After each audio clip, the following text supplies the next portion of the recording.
go first.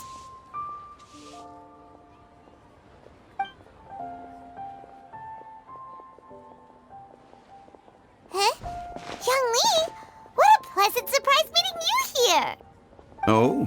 Why, the pleasure is all mine, as is the surprise, surely. It must be fate that brings us together in this place. How have you fared as of late? Setbacks are inevitable over the course of a long journey. If you wish to share what's troubling you, allow me to lend my ear. There is no need to shoulder all burdens by yourself. You are too kind. So, Young Lee, are you here to listen to stories over tea again? I had originally planned to set out after this last round of tea. However, I had planned to take a walk to Chimes village and gather some nascent bamboo shoots, which are currently in season. A villager there once gave me a small sample, and they possessed a most excellent flavor. Huh? Nascent bamboo shoots? Why can't you just use normal bamboo shoots instead? Wait, Paimon knows! Because Zhang Li prefers the finer things in life, right? Okay, Mr. Particular, let me guess. Ahem. The nascent bamboo shoot has a uniquely tender texture and a delicate sweet taste that its normal cousin cannot match. An astute observation, Paimon. You know me well indeed. Lantern Rite is almost upon us, but besides the bamboo shoots, there are a few other items I have not yet procured from Director Hu's list. May I ask if you have already made arrangements for the days ahead? Well, we were planning to use the opportunity to say hi to some of our friends, but before we were able to figure out a schedule, we ran into you. Well then, might I invite you to imagine the sheer delight that is a soup cooked with the freshest nascent bamboo shoots in all the land. Generous cuts of pork belly and crisp, fragrant bamboo shoots placed together in the pot and left to simmer slowly for half a day. You're doing this on purpose, aren't you? Paimon's onto your plan. You just want to hoodwink us into fetching your bamboo for you. Why, I assure you, I would do no such thing. I merely wish to inform you of the freshest, most succulent and flavorful bamboo shoots one could ever hope to taste. Ugh, let's go, Traveler. Paimon's taste buds can't take it anymore. Collecting a few bamboo shoots shouldn't take too long. Paimon has got to get her hands on some of that soup. Such fine specimens are indeed well worth the excursion. Very well. I shall leave the bamboo shoots to you. Should you have the good fortune to find some, please share them with me as well. See? Paimon knew he was just bamboozling us. However, there is no need to rush. The streets of Liyue will be bustling with visitors and filled with all manner of celebrations during the festive period. By all means, go wherever your interests lead you. The nascent bamboo shoots would be but a wonderful final touch to a most exceptional feast. What an honor it would be to savor them in the company of friends. We're heading out. Enjoy your walk, Young Lee. Take care now, you two.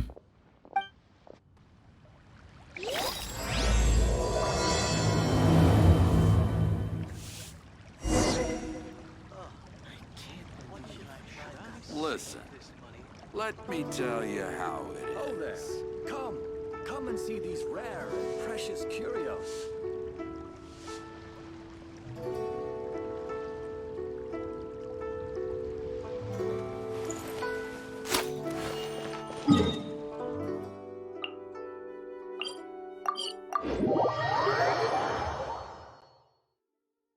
Bamboo shoot, nascent bamboo shoot. Oh! This one's only just sprouted, and it looks super fresh. Paimon thinks this is the one.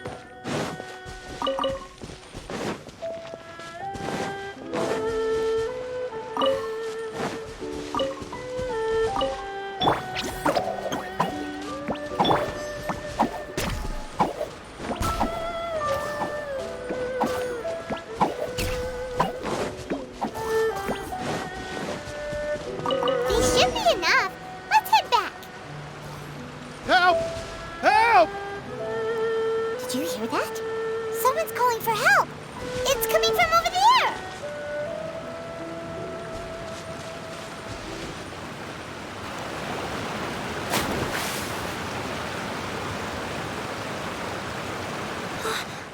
okay?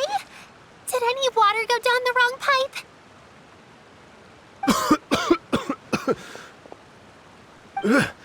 I think I'm okay now. Thank you so much. That was scary. Well, at least you're all right. All thanks to your savior here. Oh, a little girl? Greetings, everyone. My name is Yao Yao. It's a pleasure to make your acquaintance. Whoa, she's so well-mannered. My name's Paimon, and this is the Traveler.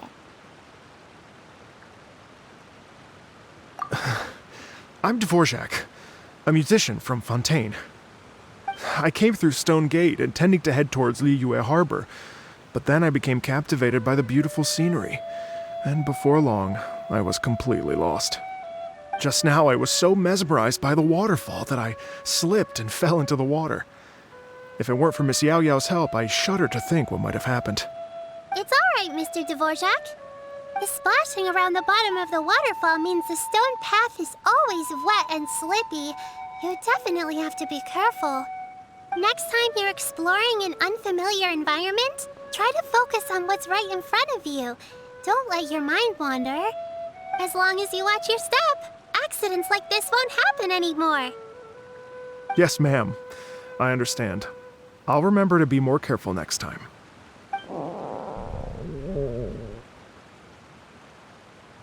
Oh, are you hungry, sir?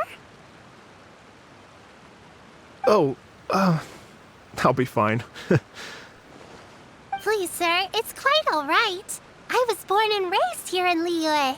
It's only natural for me to extend my hospitality to any guests who are passing through.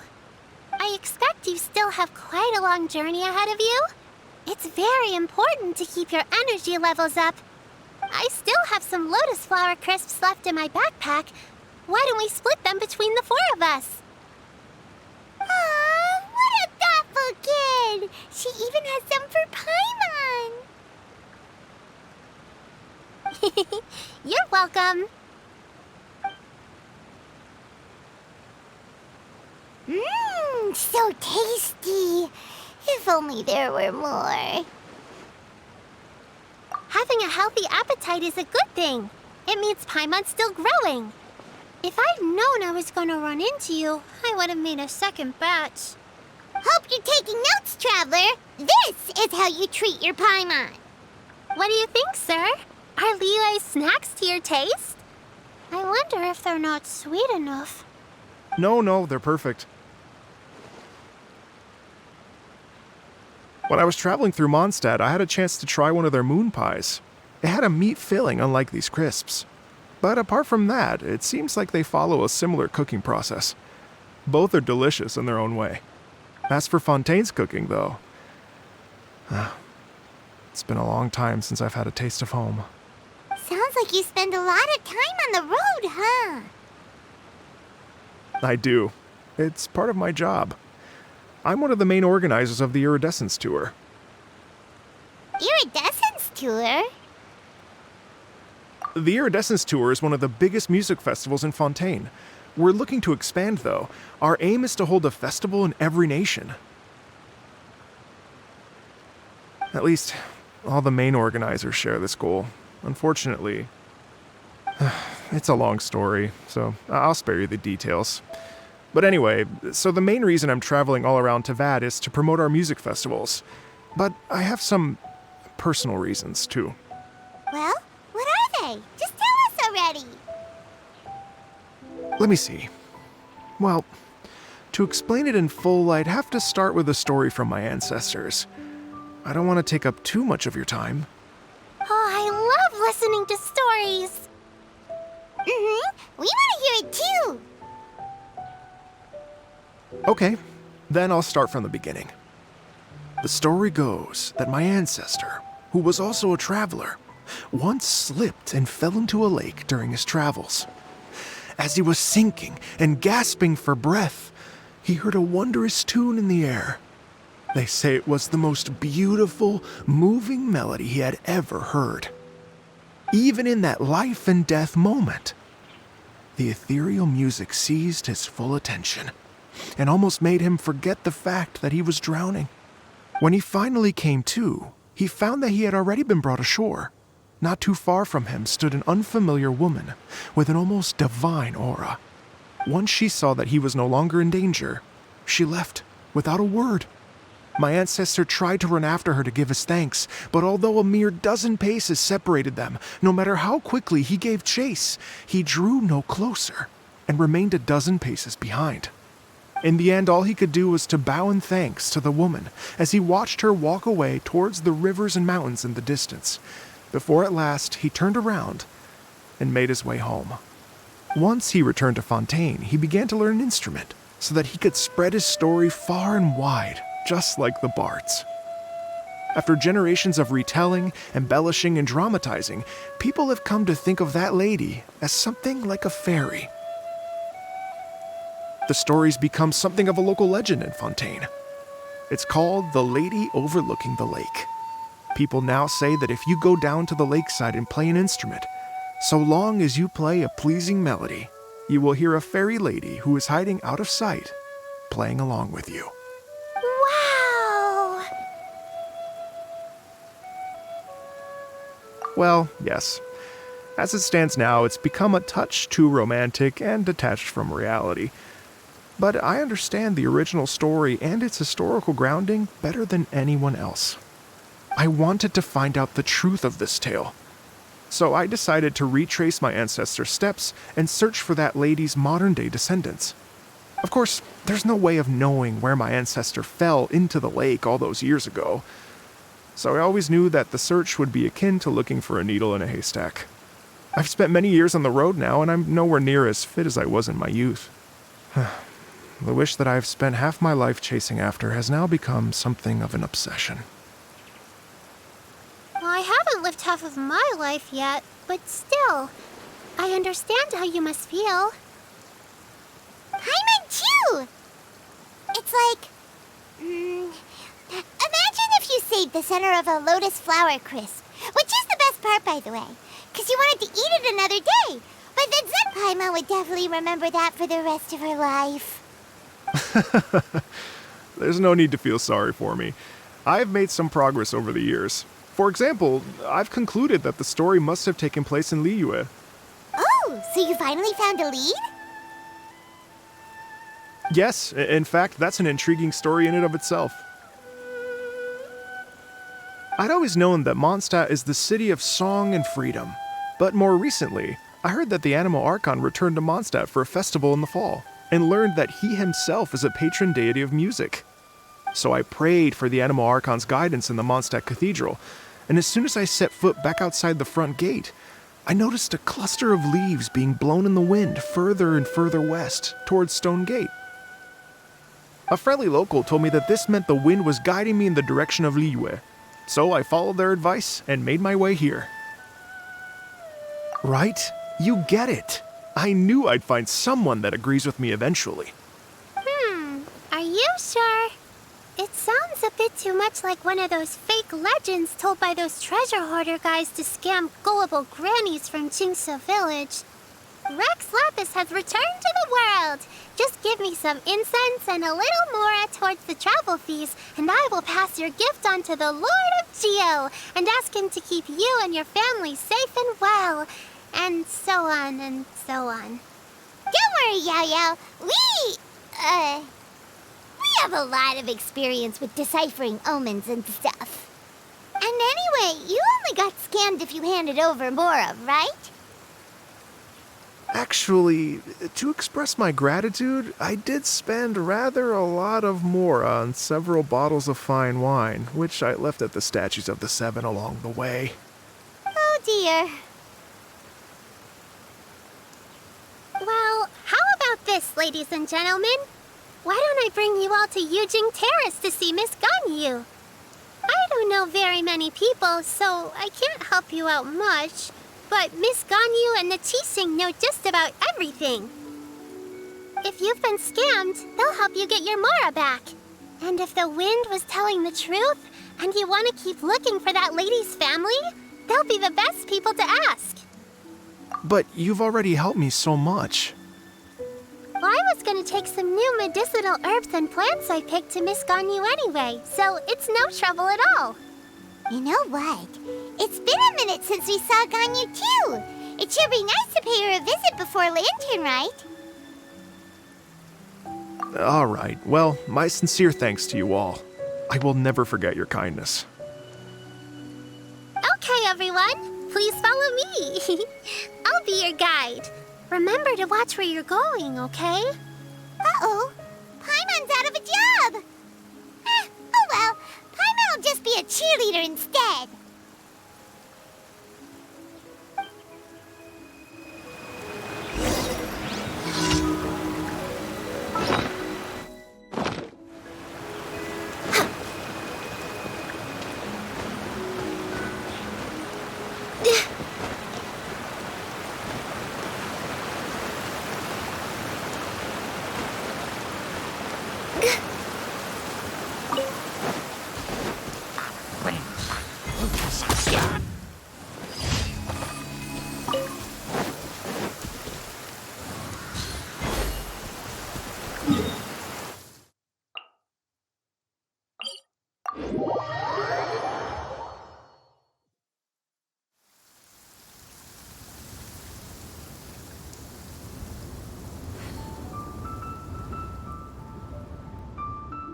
Oh, the sun's out. When did that happen?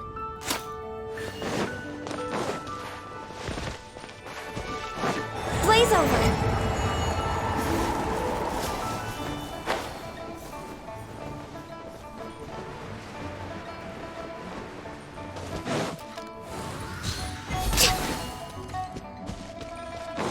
Next on the agenda...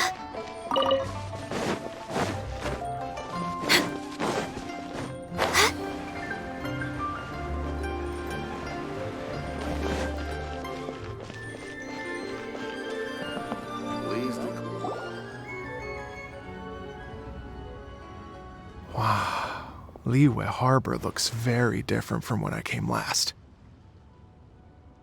It's almost as if I'm listening to the same melody, but with a richer timbre and new variations added. Well, we are here during Lantern Rite after all. It only comes once a year, so they always have a big celebration. It's fair to say that this time of year is when Liyue Harbor looks the prettiest. Great, let's go and check it out. I can't wait to get into the city and see it all up close for myself. The streets are breathtaking. Smiles and laughter everywhere I look. It's contagious. I can almost feel the music in the air. I have the urge to start waving my conductor's baton. I'm glad that you're enjoying the city.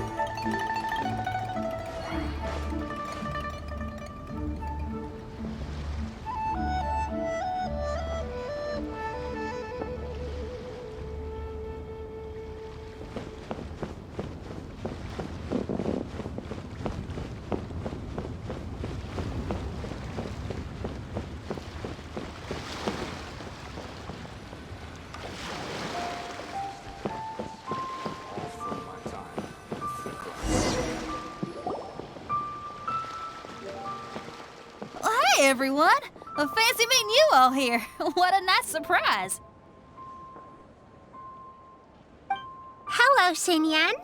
Let me introduce some new friends. They are... Traveler, Paimon, and Mr. Dvorak, right?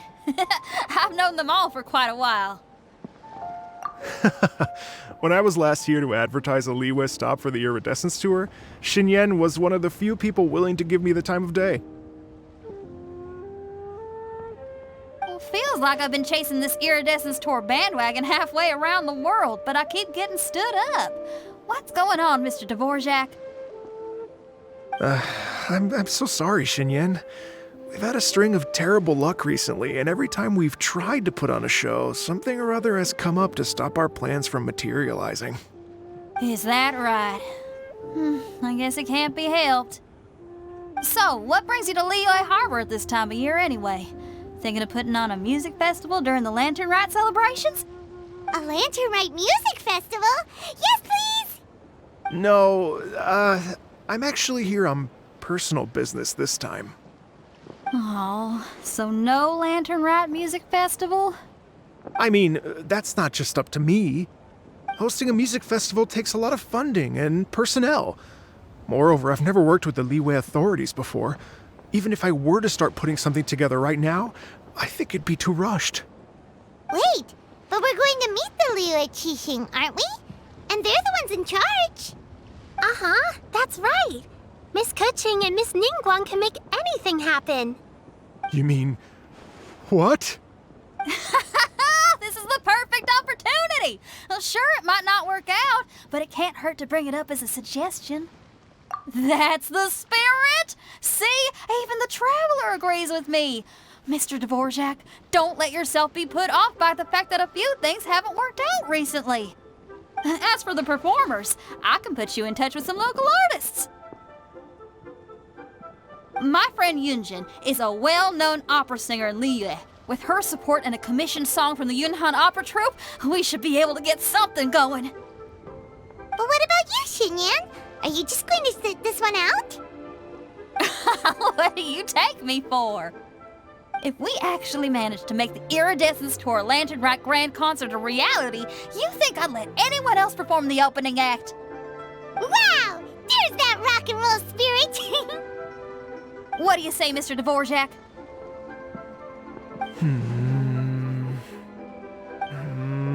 Okay. I'll give it a shot. But the opening act is not something to be chosen lightly, Xinyan. I will judge your work by the strictest of standards, so please make sure you are fully prepared. Are you kidding? I thought you'd never ask. Whew, guess my shopping time's getting cut short. I'm gonna head back right away and start working on this. Yao Yao, if you run into your senior on the way to the Qixing, please send her my regards. Okay, I promise I will. Good luck with your music, Xinyan. You've got this, Xinyan! So about the senior of yours Xinyan mentioned just now, is that anyone we know? Yes, it's Xiangling. She's mentioned you two before. Xiangling's always thinking about cooking. Whenever she gets scrapes or burns, she just leaves them to heal by themselves. She definitely needs someone around her to look after her. I know you must have looked out for her a lot too in the time you've known her. So, thank you for that.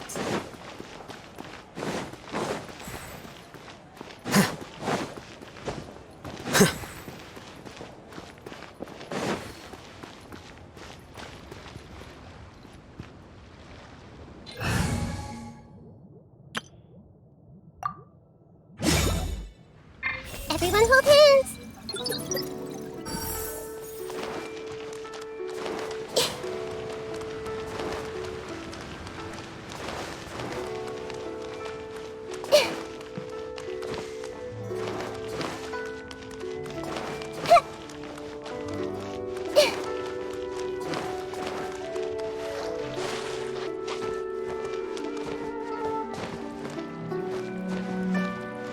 I see everything.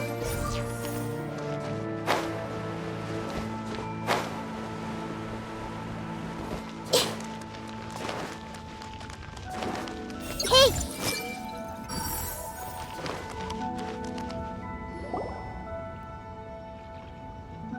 Oh, it's Master!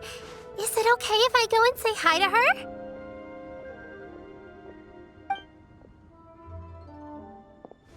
Oh, calm down now, dear. I'm not about to run off anywhere. I'm not a bundle of energy like you. I haven't seen you in days, Master! I've missed you. Oh, bless you, Yao Yao. You do say the sweetest things. Ah, look who it is. Visiting friends during the lantern rite, are we? You're half right, Madam Ping. We were also trying to help out Mr. Dvorak over here. We were on our way to take him to see the Qixing. Hello, ma'am. I am a musician from Fontaine and an organizer of the Iridescence Tour. I don't suppose you've heard of it. Master! The Iridescence Tour is a super famous music festival. An old lady like me wouldn't know much about that sort of thing. A music festival, you say? It sounds terribly exciting. Oh, right! Madam Bing, how would you feel about that? You're an elder of Liyue, and you know all about Liyue's cultural traditions. Hearing your thoughts would definitely help us figure out how best to approach it.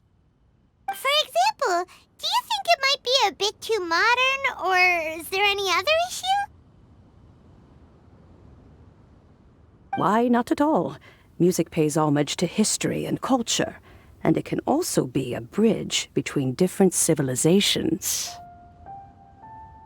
Times change, and the music enjoyed by the youngsters of today is no doubt very different from the tunes I was accustomed to in my youth. Nevertheless, all fine things in life can be appreciated. And so, I look forward to it immensely. Hear, hear. I do believe that, my own dear grandmother aside, you are the wisest old lady I've ever met. Goodness gracious, you're all being suspiciously sweet today. Yao Yao, whatever have you been feeding them?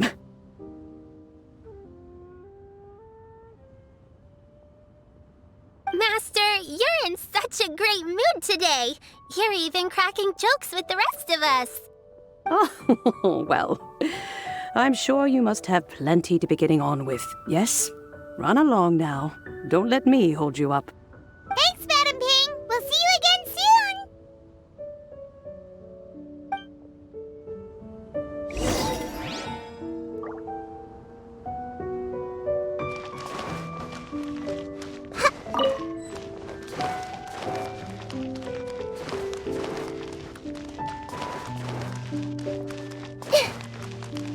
I see everything.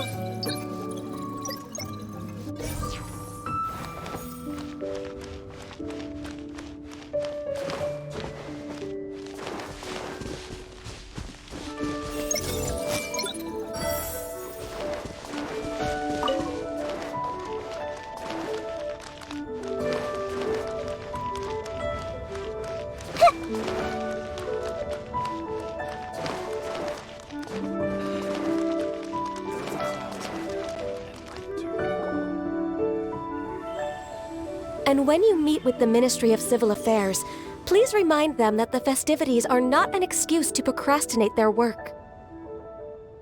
Understood, Miss Ganyu. I'll take my leave now.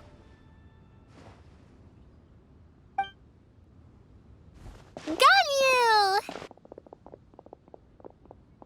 What brings you here, Yao Yao? I've brought all the medicine you asked me to pick for you. Oh, and here's a pack of sweet flower seeds as well. Also, these dried chingshin leaves make a great pot of tea that's very good for you. I know you've had a lot to deal with at work recently, but you shouldn't push yourself too hard. If you're not careful, you'll end up falling asleep in the grass again. Well, this is weird. It's like a responsible younger sister talking to their disorganized older sister.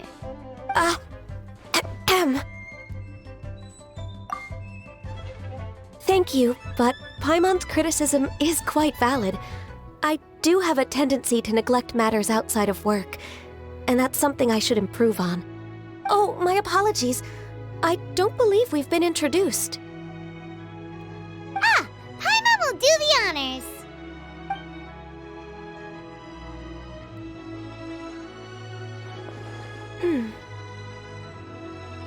Well, what's wrong? Did Paimon go over everything a bit too fast? It's definitely an ambitious plan. If there's anything you didn't quite catch, Paimon's more than happy to go over it again. It may be a little difficult to make this happen. Oh? Well, the Lantern Rite is the most important festival of the year. Our celebrations must not only be visually spectacular, but also appeal to the tastes of Liyue citizens from all walks of life. The Iridescence Tour is relatively unknown in Liyue. It's difficult to predict how a brand new show will be received. It would be quite risky for us to bet everything on this one music festival. All very valid points. I completely understand. Therefore, we will not replace or cancel any of our pre-existing program. However, I will submit a proposal requesting to put the Iridescence Tour special performance as the final act of this year's festivities. Some live music will certainly add to the festive atmosphere on the night of the Lantern Rite. As for the venue, let's reserve a space at the docks.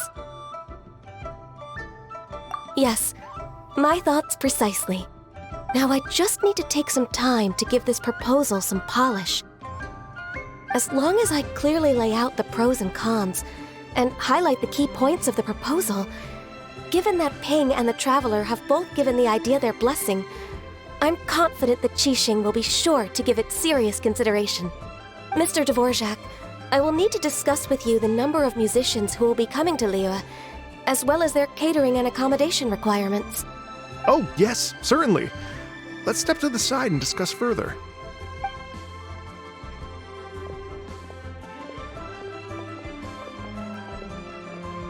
As soon as there's work to do, Ganyu's as diligent as ever.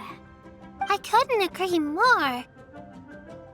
Master once said that everyone has things that they are good at and things that they are less good at. So, with that in mind, Ganyu shouldn't feel compelled to become perfect at absolutely everything. I'm good at taking care of people, so that can be left to me. Wow. Hey, Yo-Yo, can you take care of Paimon too? Paimon's getting hungry again. I'm afraid my backpack's empty now, but if you let me know what you like, I can bring you some of your favorite dishes next time we meet. Apart from lotus flower crisps, what else do you like? Anything sweet, and anything that's made from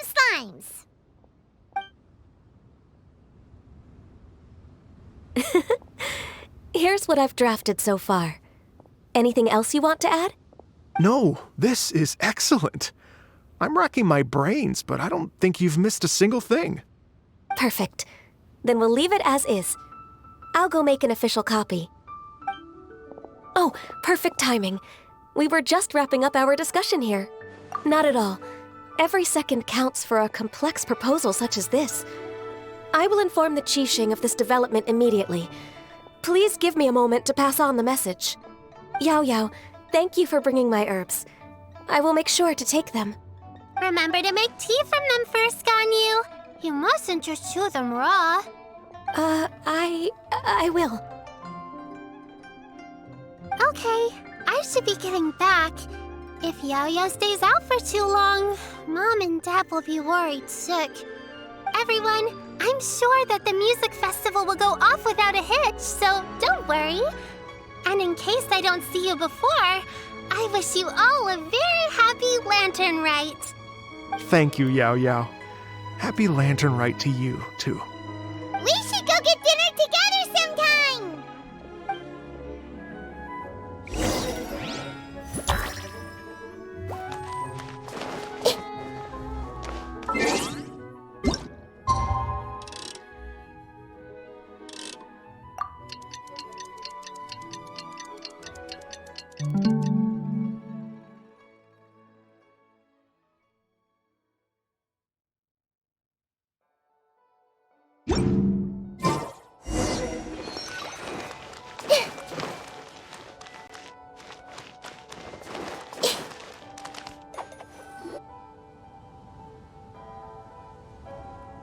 Greetings, Traveler, Paimon, and Mr. Dvorak.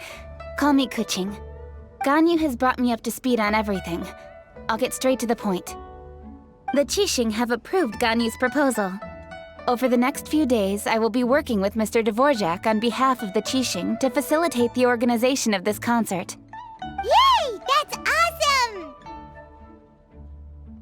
Please, the Qixing have a duty to deal with matters such as these. We have merely moved things forward to the next step. On a more personal note, I am an avid supporter of all things new and innovative.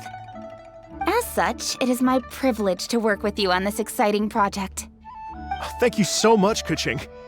I'd become quite discouraged after our recent failures and was expecting the same outcome once again, so I didn't dare to get my hopes up. Never in my wildest dreams could I have imagined this going so smoothly. It's like a dream come true. Right. Time for me to call in the performers. To stage a concert at a high-profile event like this is a rare opportunity. We'll make sure it's a night to remember. Yes! Our music band's finally getting fired up! Yes, indeed. I know exactly what I'm doing from here. For a musician, music will always be the language they are most fluent in. Oh, that. That can wait for another time. Oh. Ganyu? What's wrong? They told me all about Mr. Dvorak's situation, but I was so engrossed in drafting the proposal that I forgot all about it.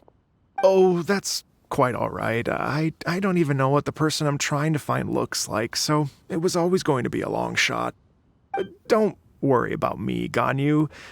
Your time and energy are needed elsewhere. I'm sure you already have plenty to deal with between this concert and everything else going on during the Lantern Rite. Thanks.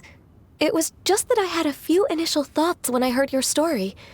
For instance, I wonder if this lady your ancestor met might have been an Adeptus. What do you think? To tell you the truth, Mr. Dvorak, I am somewhat related to the Adepti myself. I am part human and part Qilin. The Qilin is an illuminated beast. I know how important your quest to get in touch with your roots must be to you, because I've been there myself before, trying to find out where I belonged. Did you say the Adepti? And you're illuminated beast? Part Qilin? Are you telling me all the rumors of the Liyue Adepti are real? So it's not just artistic license? You bet they're real! Trying to track them down is tough, though. Like Julian Karst itself. There's nothing specifically stopping you from going there, but getting in and out of there is quite an ordeal. Yes. Anyway, if you're looking to uncover a lost melody or shine light on a forgotten aspect of Liyue's cultural history, I'm probably not the best person to ask. But if it's a person you're looking for, then I just might be able to help.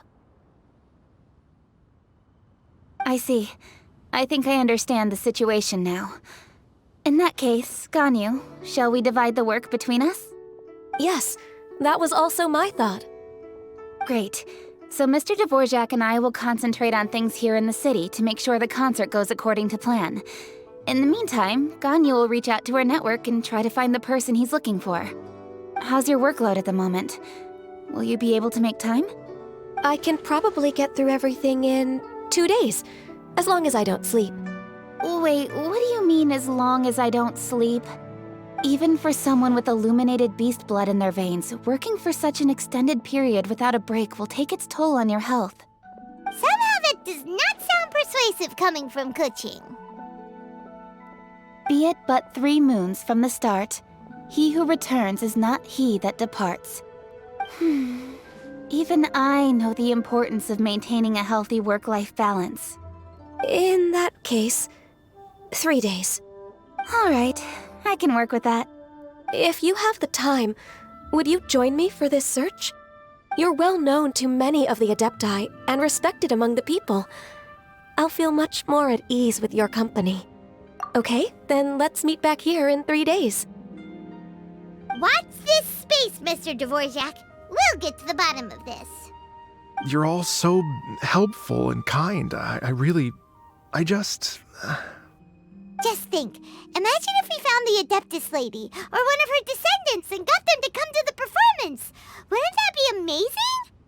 It'd be such a happy reunion, and that's exactly what this festival's all about. You're right. Okay, I'm gonna pull out all the stops to make this Lantern Rite a true extravaganza. We should probably get going. Mr. Dvorak, could you come with me to confirm the site? Ooh, we're coming too! I was wondering, what are your thoughts on music? What does it mean to you? Music sounds nice? Truth be told, the question of what music means to people is one that I've been pondering for quite some time. Let's revisit this question after the concert.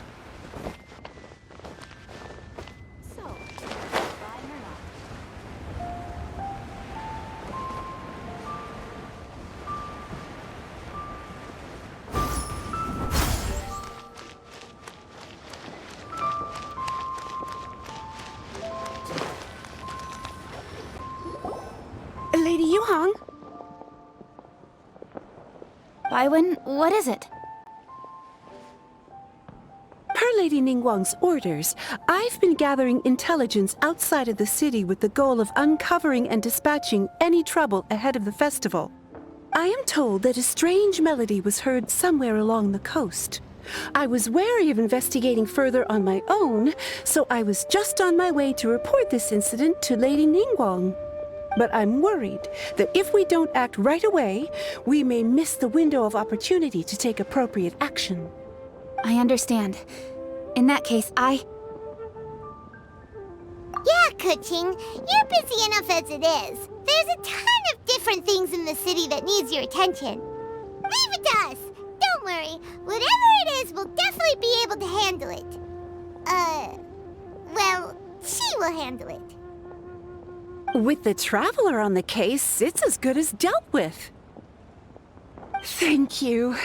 This will be a great help. I will inform Lady Ningguang about the situation. Once it's resolved, please come and find me again at Yujing Terrace and let me know. Will do! And say hi to Ningguang for us! you have my thanks too. Stay safe and come back as soon as you're finished. Good luck.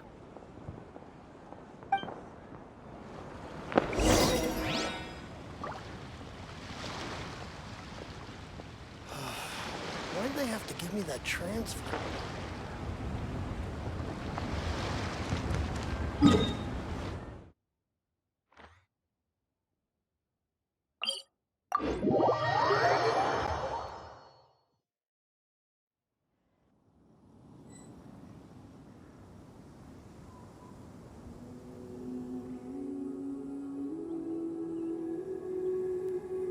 If you're not sure what to do next... Yeah!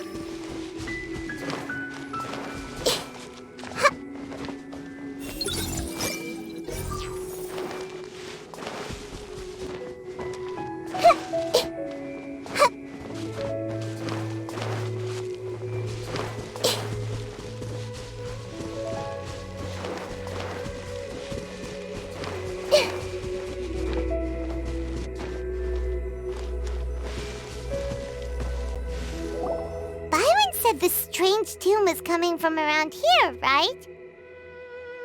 But Paimon doesn't hear anything. There doesn't seem to be a soul in... I was just wondering who in their right mind would come out to a place like this. So, it's you two. Yeon! How'd you sneak up on us like that? You nearly gave Paimon a heart attack! You look pretty alive to me. Can't have spooked you that bad. Fair enough. Ah, you're here for that too? Saves me a bit of explaining. Come with me. I've already reconned the perimeter, so we should be safe.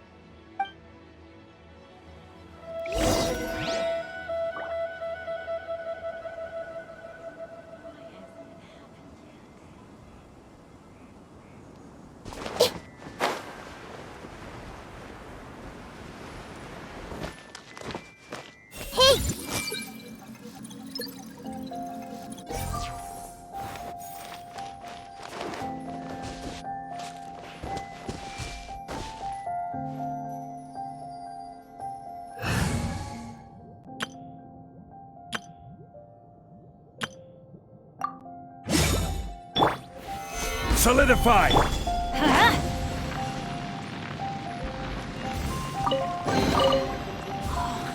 It's a miracle! The doors and windows are all fine, so there definitely wasn't a break-in.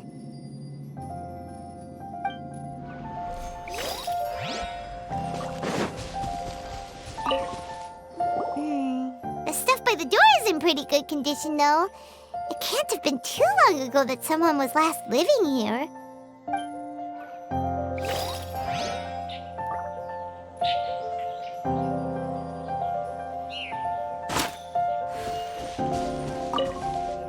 This place is completely empty. There's nothing valuable left here at all.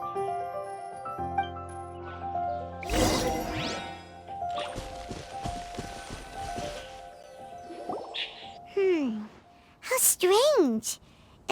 like it's been looted, except for the fact that there's no sign of a struggle. The bad guys could have sneaked in while the owner was gone, but then how do you explain why the door and windows are intact? Seems you've done a pretty thorough inspection.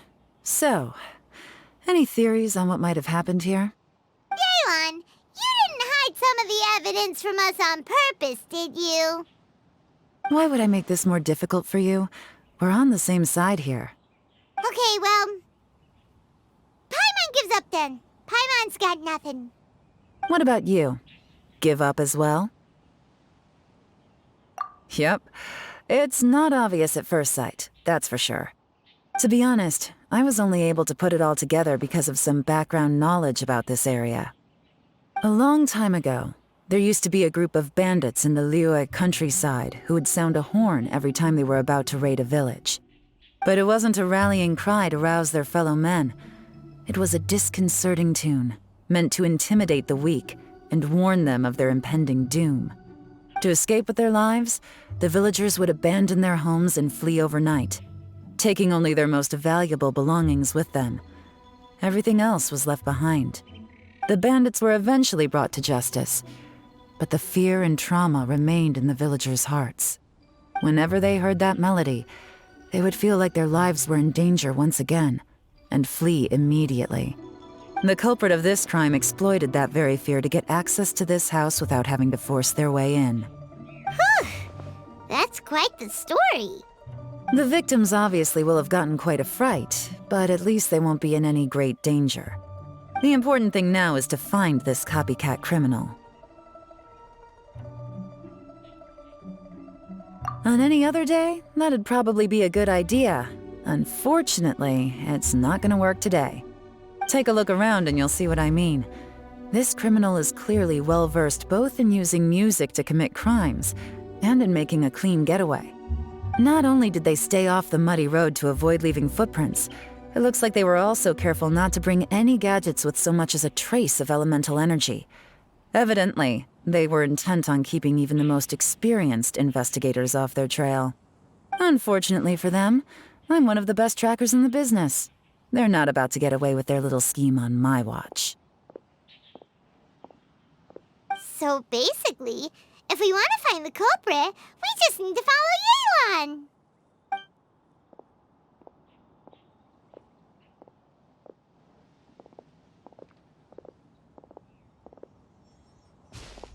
Mm-hmm. As long as you can keep up. Since the culprit's trying to be cautious and low risk, I'll bet they left through an area with some vegetation for cover, but not so much that it would slow them down.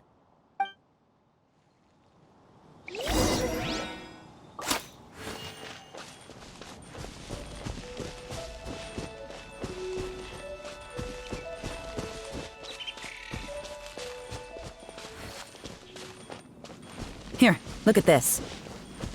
These tracks are superficial, but they definitely didn't occur naturally. Something heavy was being dragged this way, meaning we're headed in the right direction.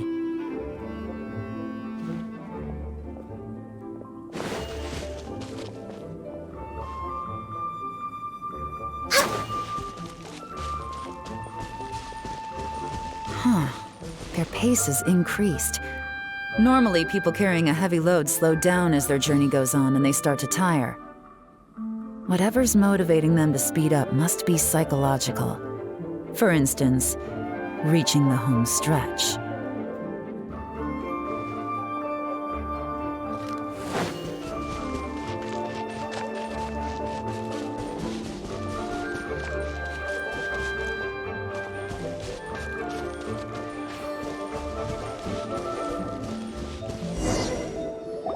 There they are! Look! A treasure hoarder tent! Ugh, not the treasure hoarders again! And so close to Lantern Ride, too! 'Tis not the season for their antics! Come on, let's round them up.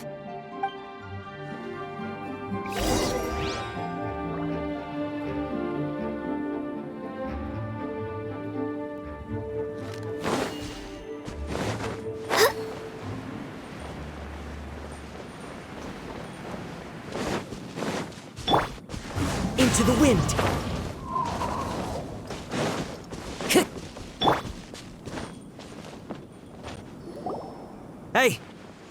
Who are you? Where did you come from? The evidence is conclusive. Okay, confess and we'll go easy on you. My patience is running low, so why don't you do us both a favor, You kidding me? You think I'm scared of you? Perhaps not, but you should be.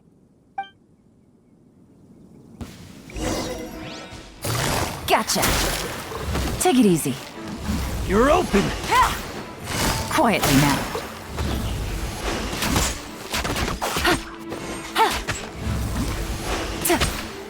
Gotcha! Curses. Seems like you're not all talk after all. There's no going back now.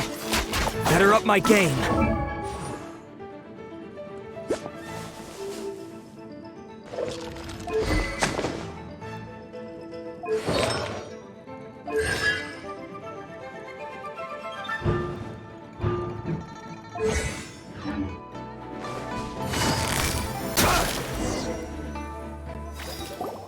Mercy!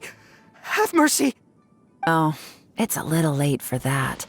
I've come this far, I might as well finish the job. I surrender! I surrender, please! I'll do whatever you say. Please have mercy. Tell us everything. You have one chance, and I'm warning you. Don't make me ask twice. I won't, I swear.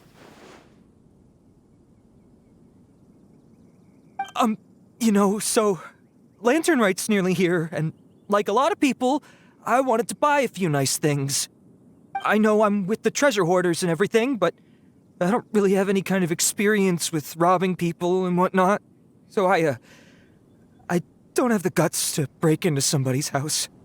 Wow, you're really going to complain to us about that?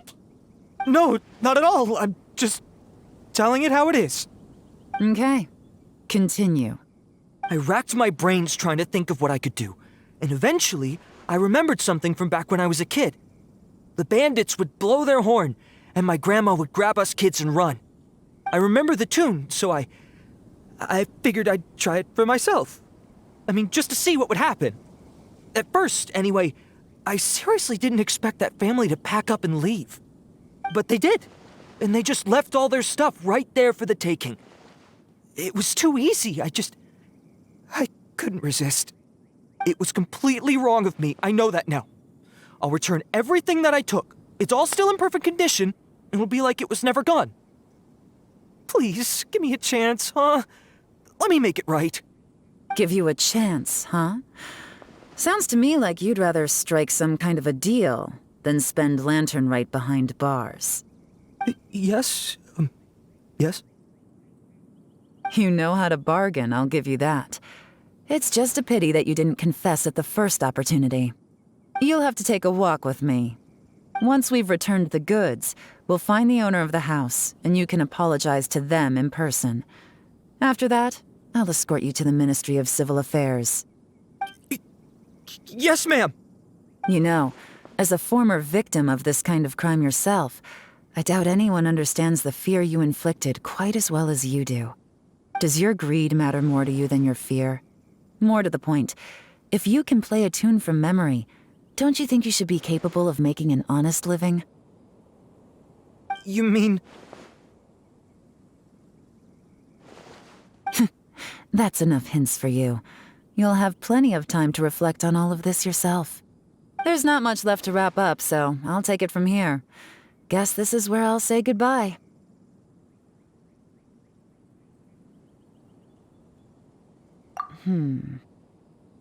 What is it? Is there something else? I'm still not sure how you first got your hands on this information, so play it safe when you get back.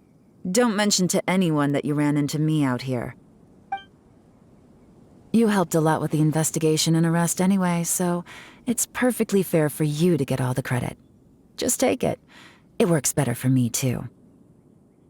See you when I see you, and happy Lantern Right. Yaron's such a pro at this. With her taking it from here, it's as good as resolved. Whoosh! Random event, a strange melody, complete.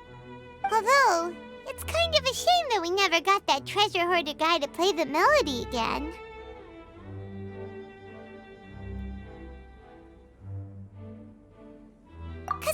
It's curious, that's why. It's like when you have a tune stuck in your head, but you don't even know what it is. It's driving Paimon crazy. When we were chatting with Mr. Dvorak, music seemed like such a positive thing. And most music is, right? It can help us relax, feel all warm and fuzzy, recall happy memories, or even just think happy thoughts. Paimon never imagined that music could be used to commit crimes.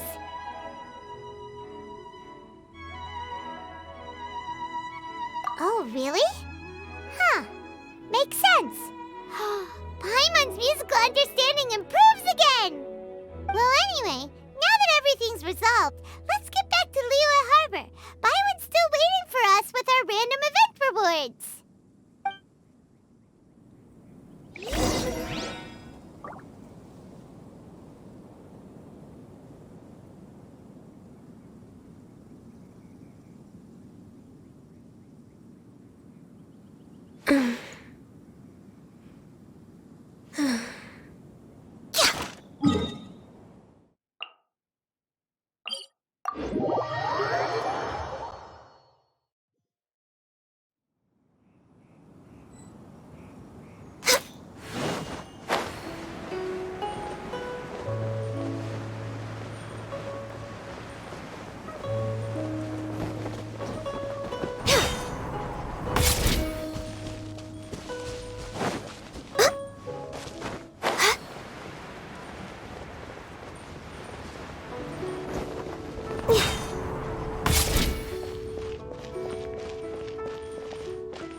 Byron, we're back! Everything's all sorted.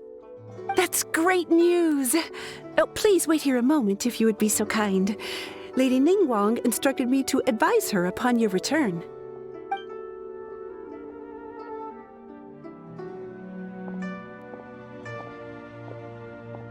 My greetings to both of you. Long time no see.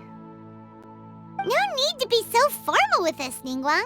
We've known each other for a long time now. You must be super busy with all the preparations for Lantern Rite. Don't mind us. On the contrary, I think it is those that I have known longest to whom I should extend the greatest courtesies. Alas, on a different day, I would invite both of you inside for some tea and a brief respite from your travels. But you're quite right. Trivial matters aside, there's no escaping the fact that we have a grand concert to organize.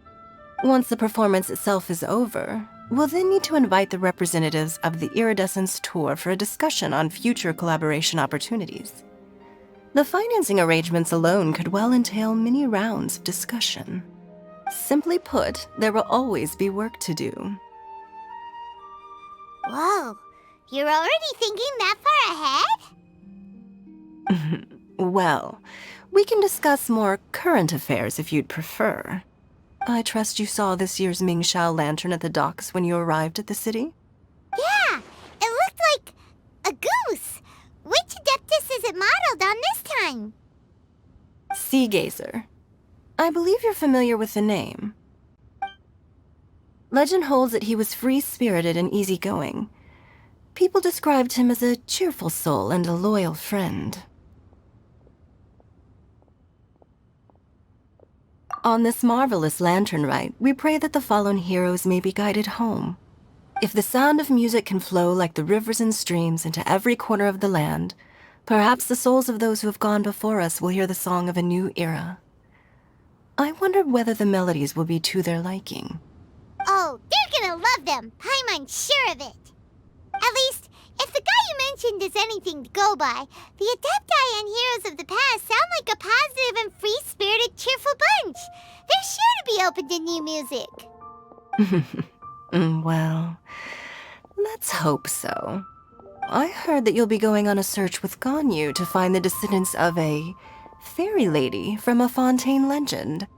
I'm sure this quest to uncover the truth behind an ancient story will turn into a most charming tale. Do share it with me, won't you? I couldn't bear to miss out.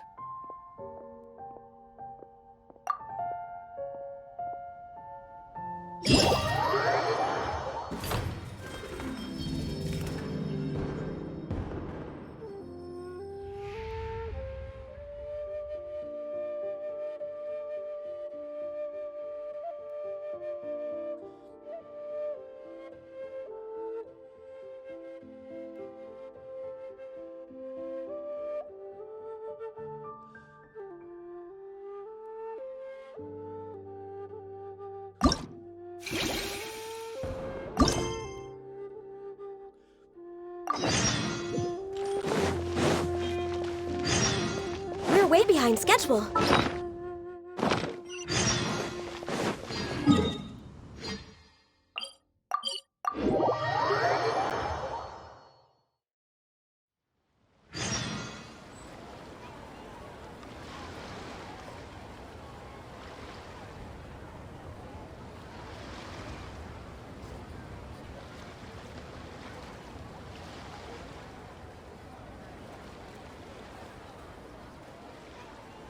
It's so nice to de-stress.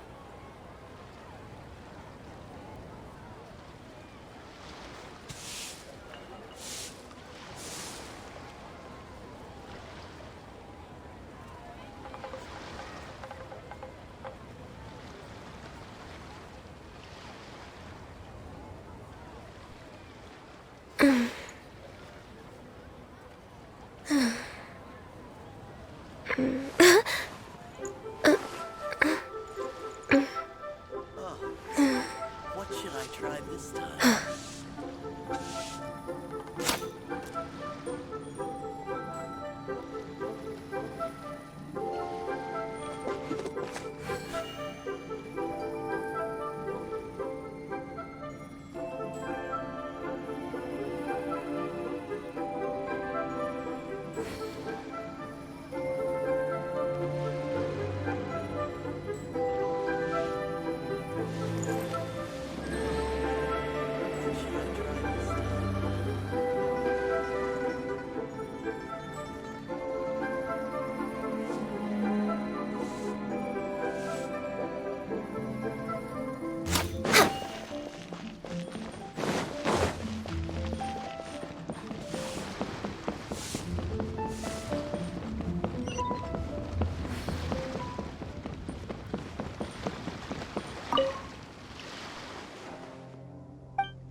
We're way behind schedule.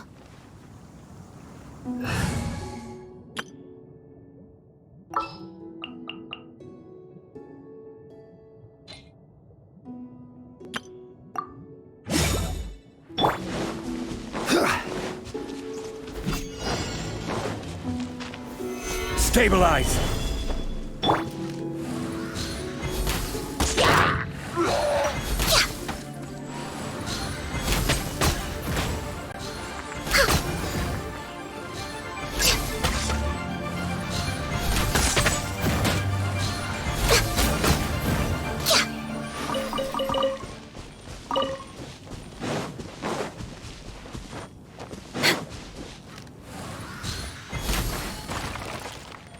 We're way behind schedule.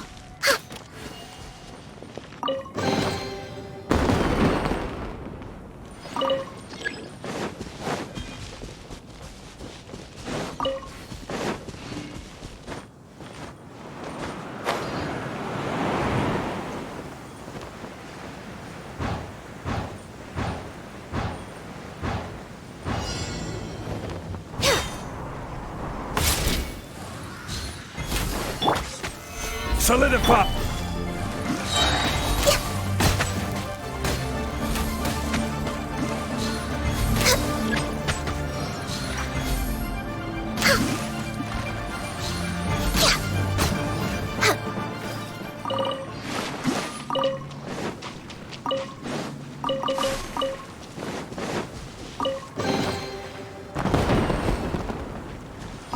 We're way behind schedule.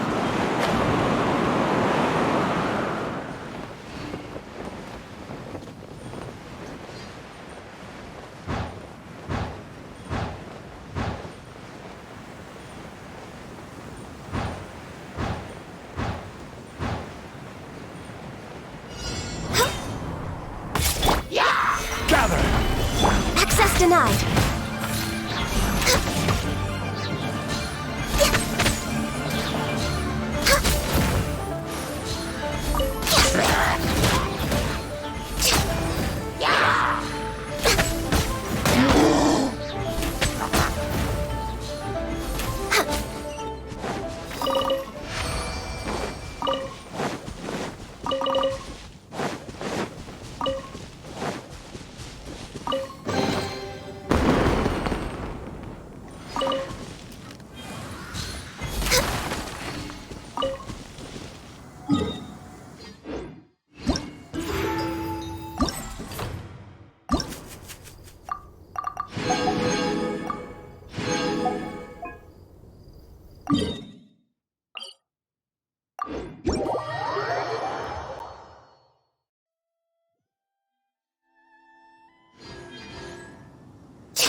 We're way behind schedule. We're way behind schedule.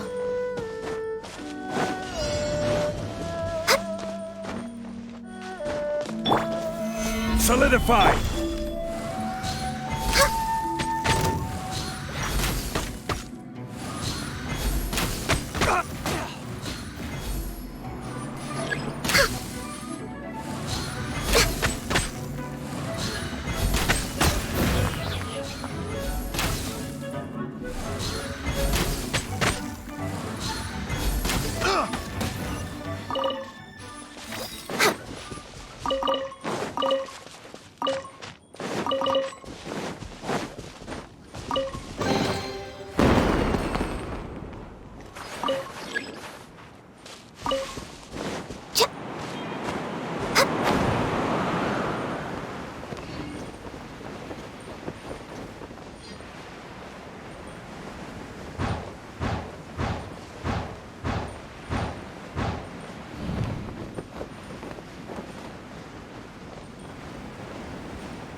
Stabilize!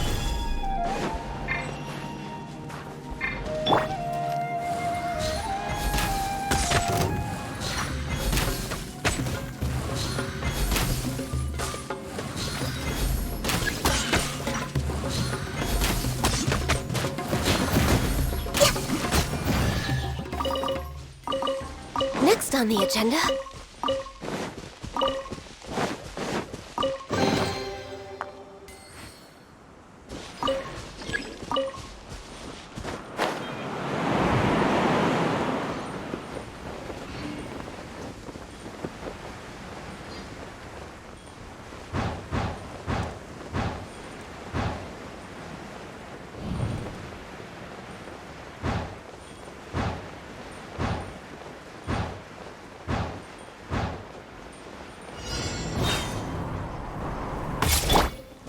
This is order.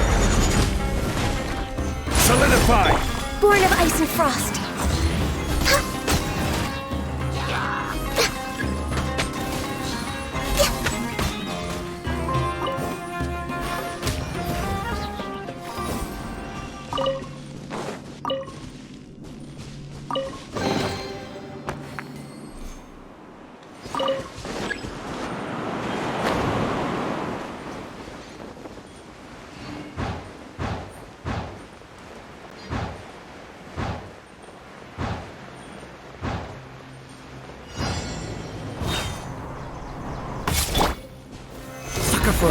Access denied. Take that! Well, I'm getting sick of this.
We're way behind schedule.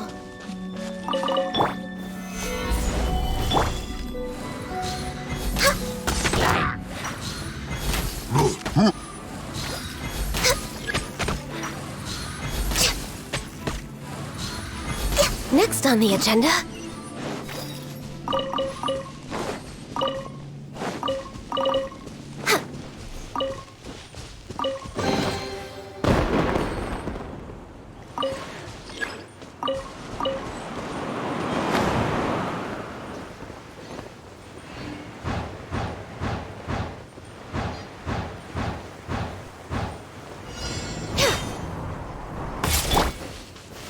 Stabilize!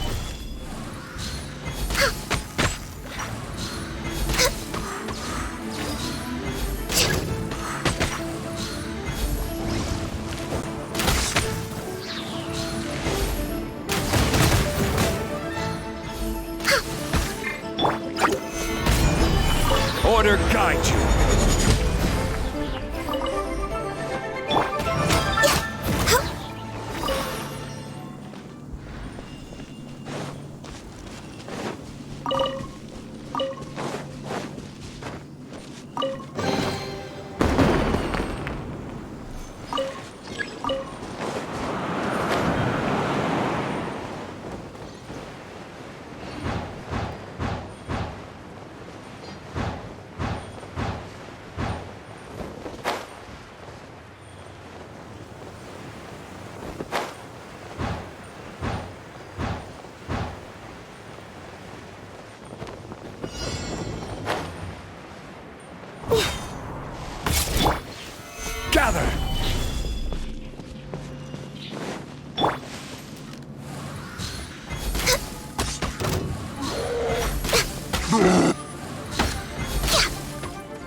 We're way behind schedule.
Solidify!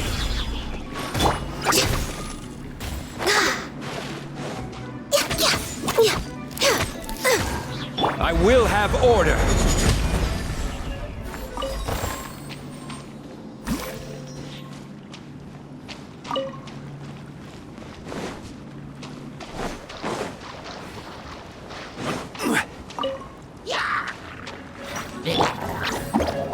Born of ice and frost.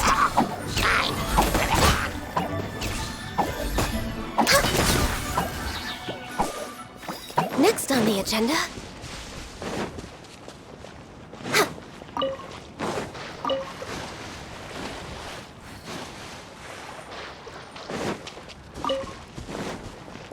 We're way behind schedule.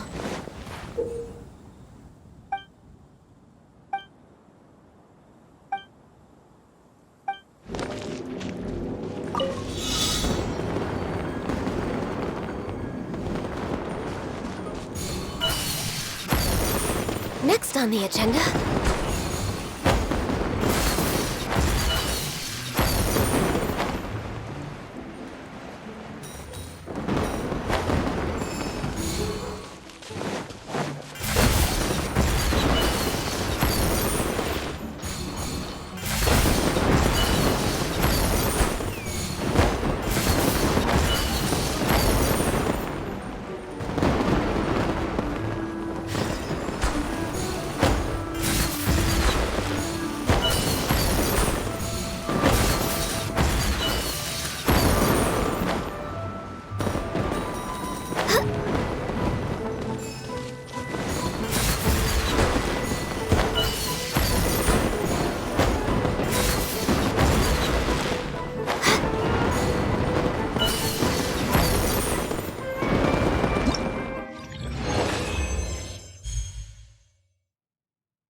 on the agenda?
No touching!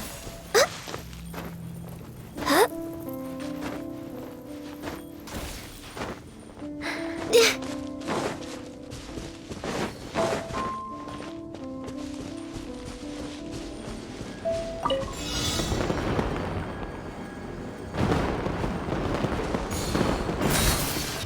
Next on the agenda... We're way behind schedule.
Something of a luxury, but I love listening to the rain from the courtyard.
We're way behind schedule.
Wait. Huh? No.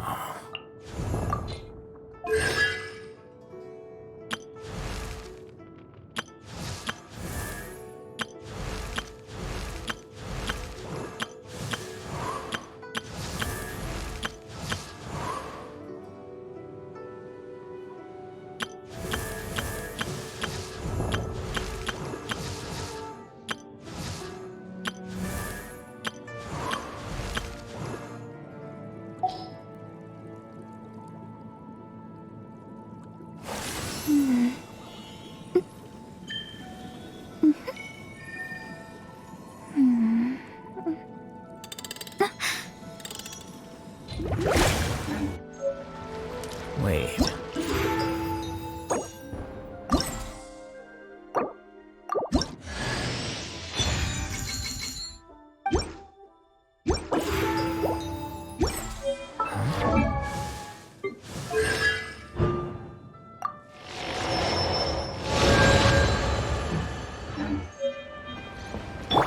You play here.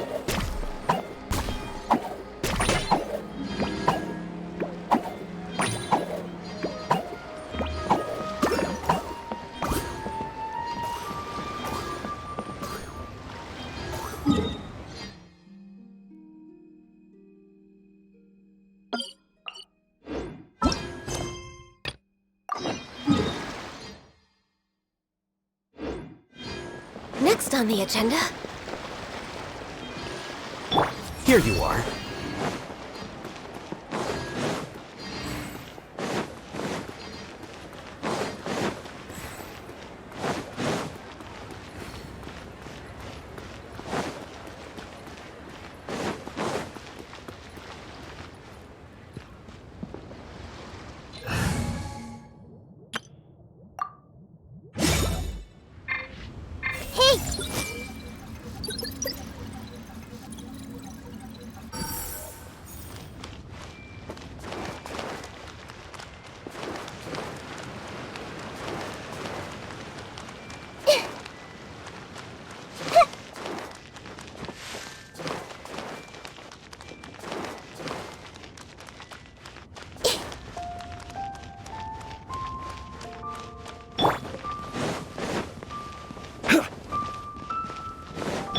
I see everything.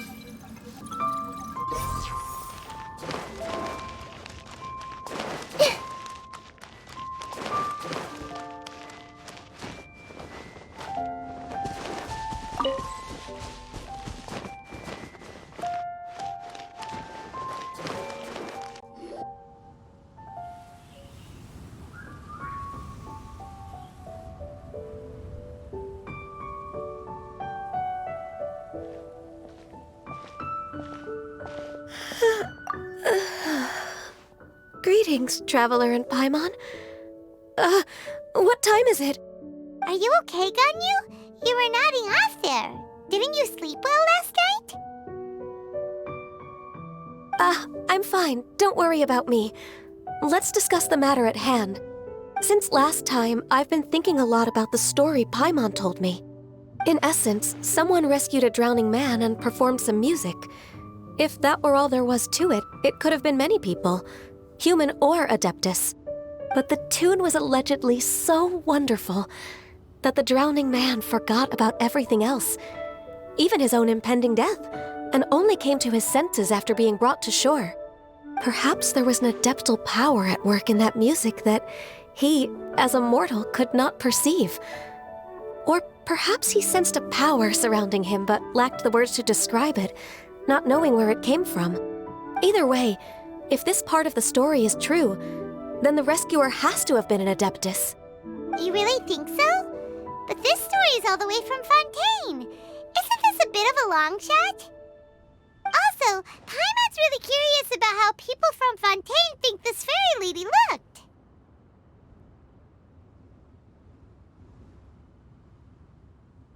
Ooh, like a crystal fly's wings? That would be pretty cool. But Paimon definitely can't imagine any of the Adepti looking like that. Actually, Ganyu, if you had to save a drowning person, how would you go about it? Huh? Me? Well, I'd get them to the shore, and then I'd probably hide behind a tree and watch them for a while. Once I was sure that they were going to be okay, I'd slip away without a sound.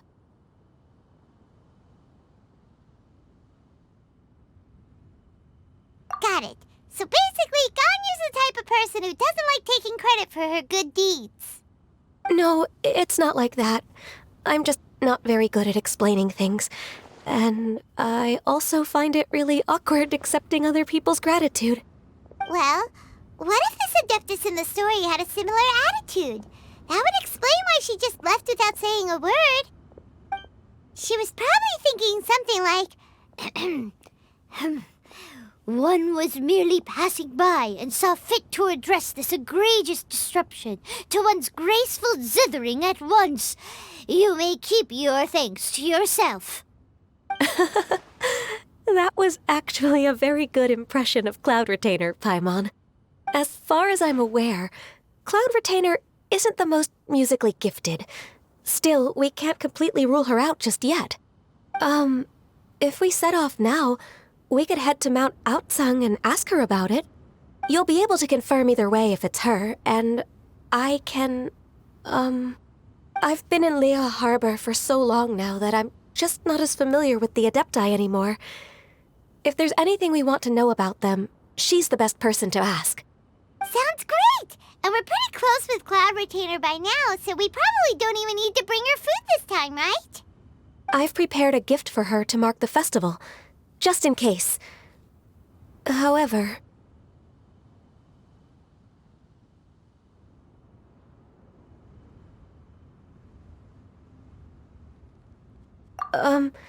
Cloud Retainer spends most of her days studying mechanisms in her abode. She's on her own so much of the time that the moment she has someone to chat with, she just... Never mind. I promised I'd help Mr. Dvorak, and now that I've made the contract, I can't be having second thoughts. Traveler, Paimon, let's set off for Cloud Retainer's abode. Seems like this is a tough decision for Ganyu, but she's made up her mind now. Paimon gets why she'd be so anxious. Okay, how about this? If Cloud Retainer tries to start telling stories about her again this year, we should pipe up and change the topic. Wait, did she leave already? Hey, Ganyu, wait up!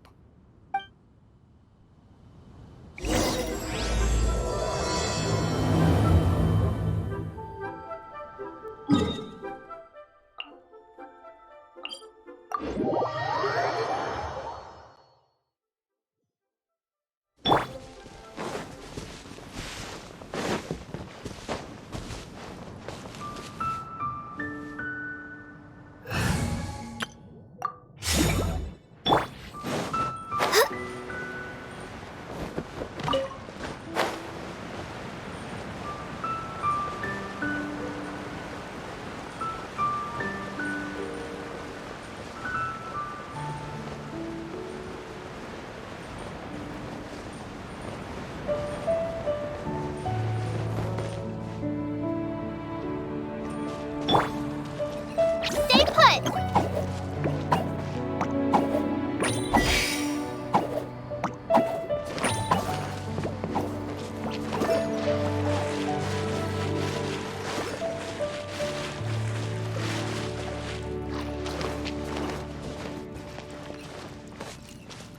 Rise!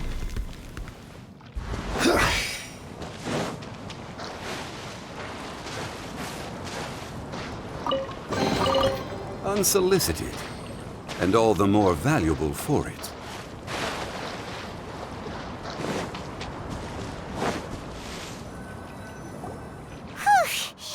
Paimon's so tired from trying to keep up. Don't either of you need to take any breaks? I can't believe it. Cloud Retainer is not here. Huh? Did we miss her? She doesn't like to travel, so in the past, it's always been the other Adepti who come to visit her during the festivals.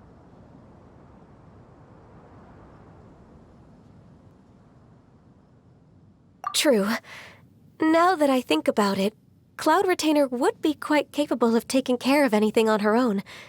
There's no need to worry about her. Since she's not here, I guess the next step is to check all the other Adepti abodes, one by one. Uh-oh. Will it involve a lot more traveling?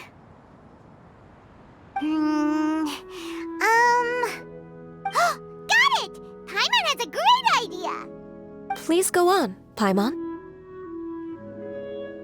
Our goal here is to find the Adeptus that helped Dvorak's ancestor, right? We can't hear any music right now, but if she's really as nice as the story suggests, she'd definitely come to help anyone who was drowning, right? Yes, I think that's fair to say.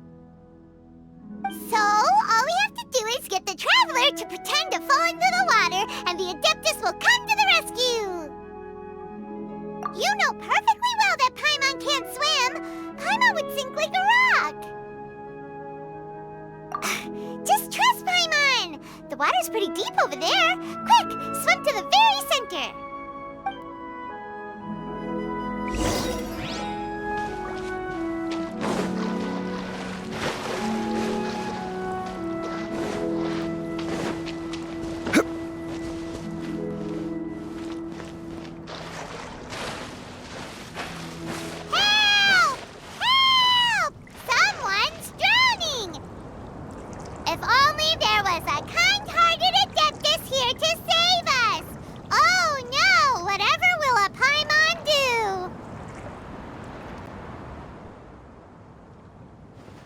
What is going on?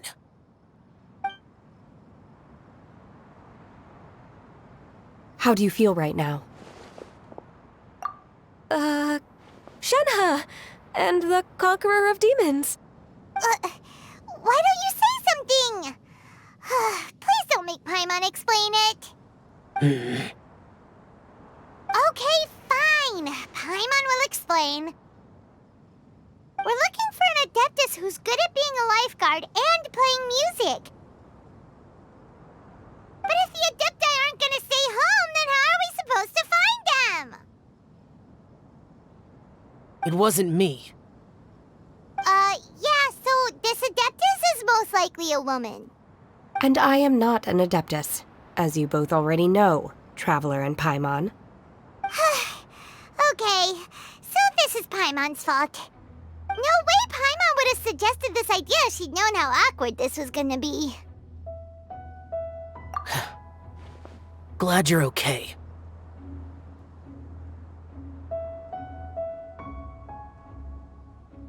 As far as I know, the one you seek is no Yaksha.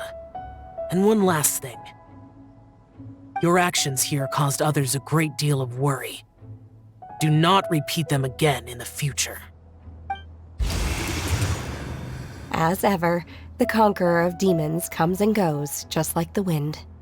Right. I didn't dare to say a word just now. How's your training going, Shenhe? Have you made any plans for Lantern Rite? We could spend it together in Liyue Harbor if you'd like.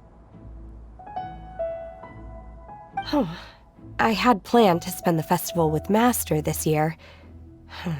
However... Oh, speaking of Cloud Retainer, when did you see her last? Earlier this morning. She set off for Mount Hulao at dawn.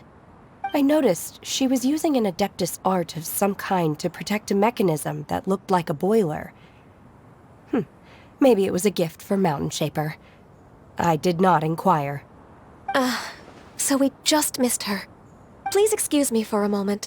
I think I'll leave the gift in her abode. Sure. Thank you. It sounds like Ganyu and Shenhe have gotten a lot closer recently. Yes. During the summer and winter, I continued to train with Master. In the other months of the year, I have been learning to adapt to human life in Liyue Harbor. Ganyu arranged accommodations for me in the city, and also recommended several work positions for me. But when I try to blend in by referring to her as Miss Ganyu or Lady Ganyu, like the others, she says I mustn't address her like that. Sometimes I'm supposed to copy other people. Sometimes I'm not. it's a little difficult to keep track of everything. Oh, is that what it is? Noted.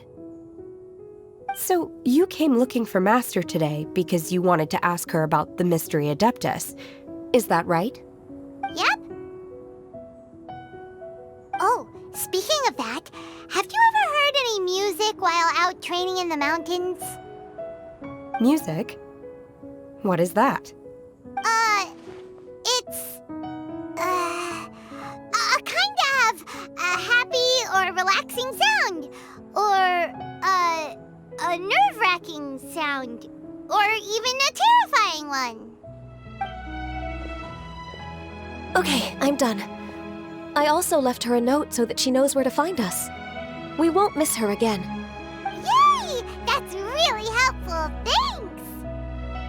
We were just talking about this thing called music, and based on Paimon's description, I do believe I hear it every day.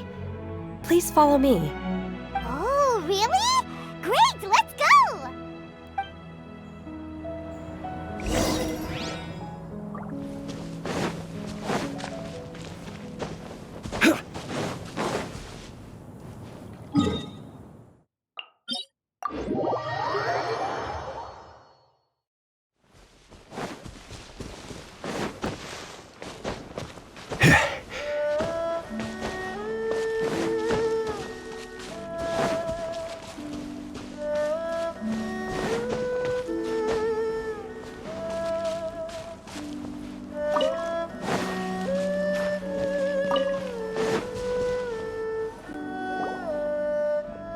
This is the place. I enjoy training here to the sound of music.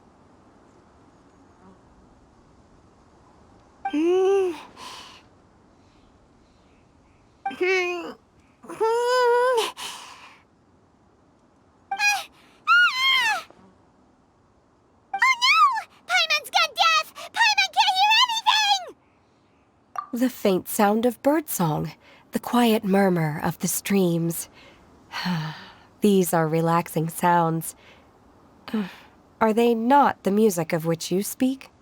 Oh, Paimon wasn't quite done with the description. Okay, fine, it's all Paimon's fault. What we're looking for are not the sounds of nature, but melodies played on special instruments. Oh, and a melody is? Hey, don't you patronize Paimon! Let's get one thing straight. Paimon knows plenty of nursery rhymes, but Paimon does not sing on demand without payment. Hey, why don't you just sing that one melody Shen has heard before? It'll probably help her to understand what we're talking about.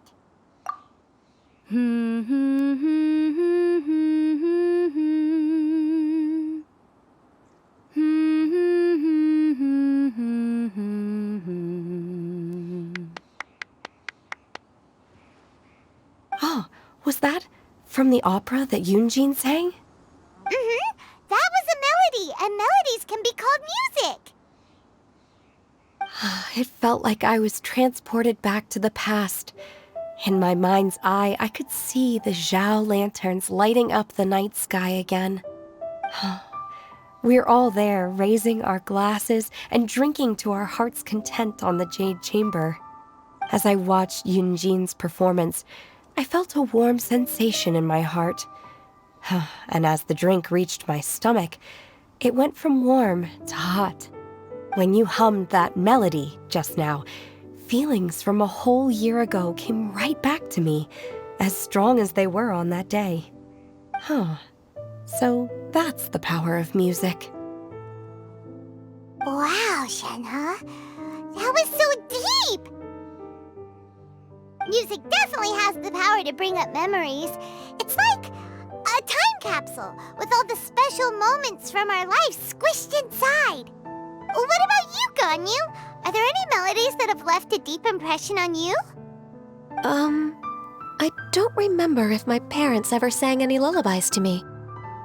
I know some local folk songs, and a few other things come to mind too. The songs of the sailors down at the docks. The little ditties that the vendors call out in front of their beloved shops? The tunes of folk artists performing on the streets?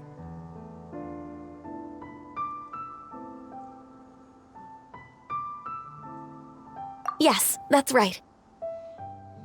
In the past, whenever I heard the sound of those tunes, I always felt that they were worlds apart from me. Nenny and Liyue probably view me as a non-human. And they are right, in the sense that I never could connect with humans' artistic expression and their sentiments. So I haven't been able to integrate into their community and be a part of their lives. At least, that's the view I held in the past. Only more recently did I start to realize that the only barriers are ones that I have erected with my imagination. The way those melodies make me feel isn't all that different from other people after all.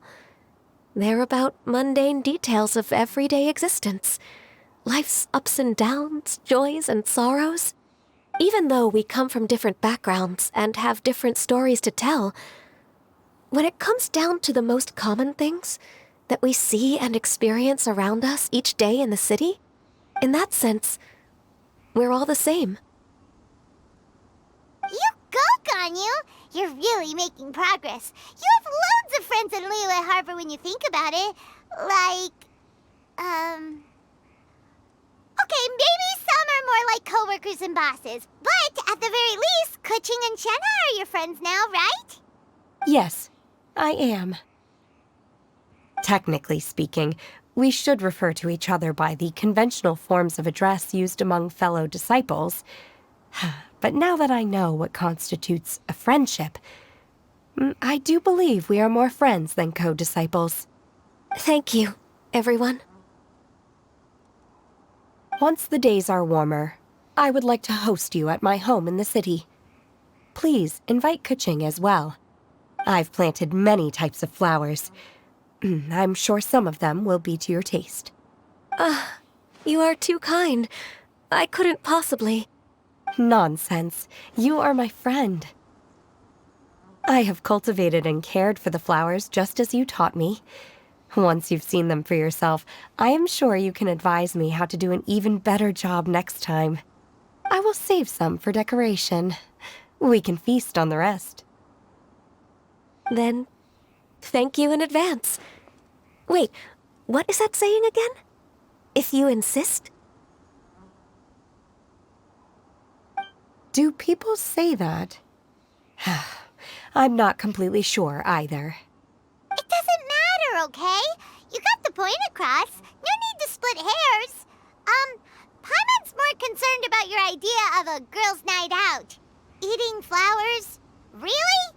Does this have anything to do with you both being the disciples of that illuminated bird?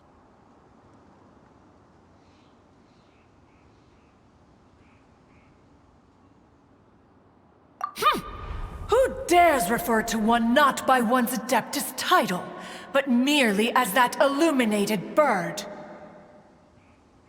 Master. Our greetings, Cloud Retainer. Ah! There it is! The illuminated bird has landed! Double humph. Now she has the gall to use it rather than she, even after being chastised once already? Barely a moment has passed since we last met, and yet your impertinence has reached new heights. Very well. If you refuse to learn your lesson, one shall scold you no further. One has received your message from Ganyu. On the matter of the Adeptus you seek, one suspects to know their identity. Well, shall one lead the way? I still have to complete my training for today, so I will bid farewell to everyone here. Very well. Await my arrival at one's abode later this night. On this special occasion, you should indulge yourself with some savory dishes. If you want to release a Shao Lantern, come and find us anytime. Thank you, everyone. Happy Lantern Rite to you too.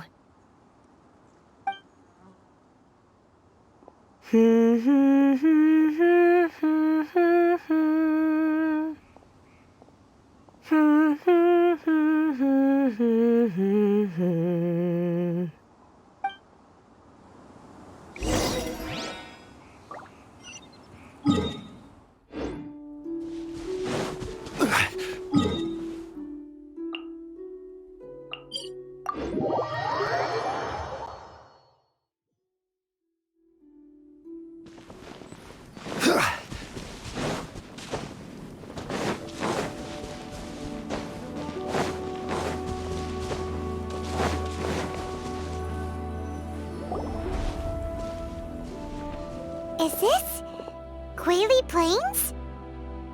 Cloud Retainer, why did you bring us here? Ganyu is of course familiar with the name Guizhong, but have you ever heard of her? Guizhong is another name of Agentis, the god of dust. She was extroverted in nature and adored social gatherings and inventions alike. Long ago, this region was yet a prosperous assembly. Guizhong often invited her friends to visit her home, reserving for us seats around the largest stone table. Sea Gazer would always bring out his latest treasure and place it upon the table. He could be quite the braggart. Though usually a mild-mannered fellow, when it came to those collectibles he was so fond of, he always loved to show them off. Paimon remembers that name. So that's what Sea Gazer was like. He was an old friend and a former rival. One has many memories of him. Once he had brought out the treasure, it would predictably become the center of attention. Neither Guizhong nor one was content to let him just steal the spotlight. So we would then also present our proudest mechanical creations. As Adepti, we were each gifted in our own ways, and naturally proud of our accomplishments in our respective fields of expertise. As a result, one often quarreled with Sea Gazer. His treasures were not even of his own making. He just used his exploration skills to dig them out of the ground. How, pray tell, could he compare to me, when every single one of one's accomplishments were crafted by one's own hand? Cloud Retainer, you are getting competitive again. One digresses. Regardless, every time an argument occurred, Guizhong would come over to watch us during our mutual lambastics. On some occasions, she would join in, and on others, she'd take one of us by the limb and start uttering the most ridiculous nonsense. What kind of nonsense? No kind of nonsense were we spared.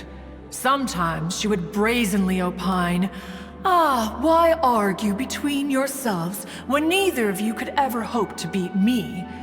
Other times, she would make unsolicited suggestions, such as, once you two are done arguing, let's go to the foot of the mountain and grill some meat.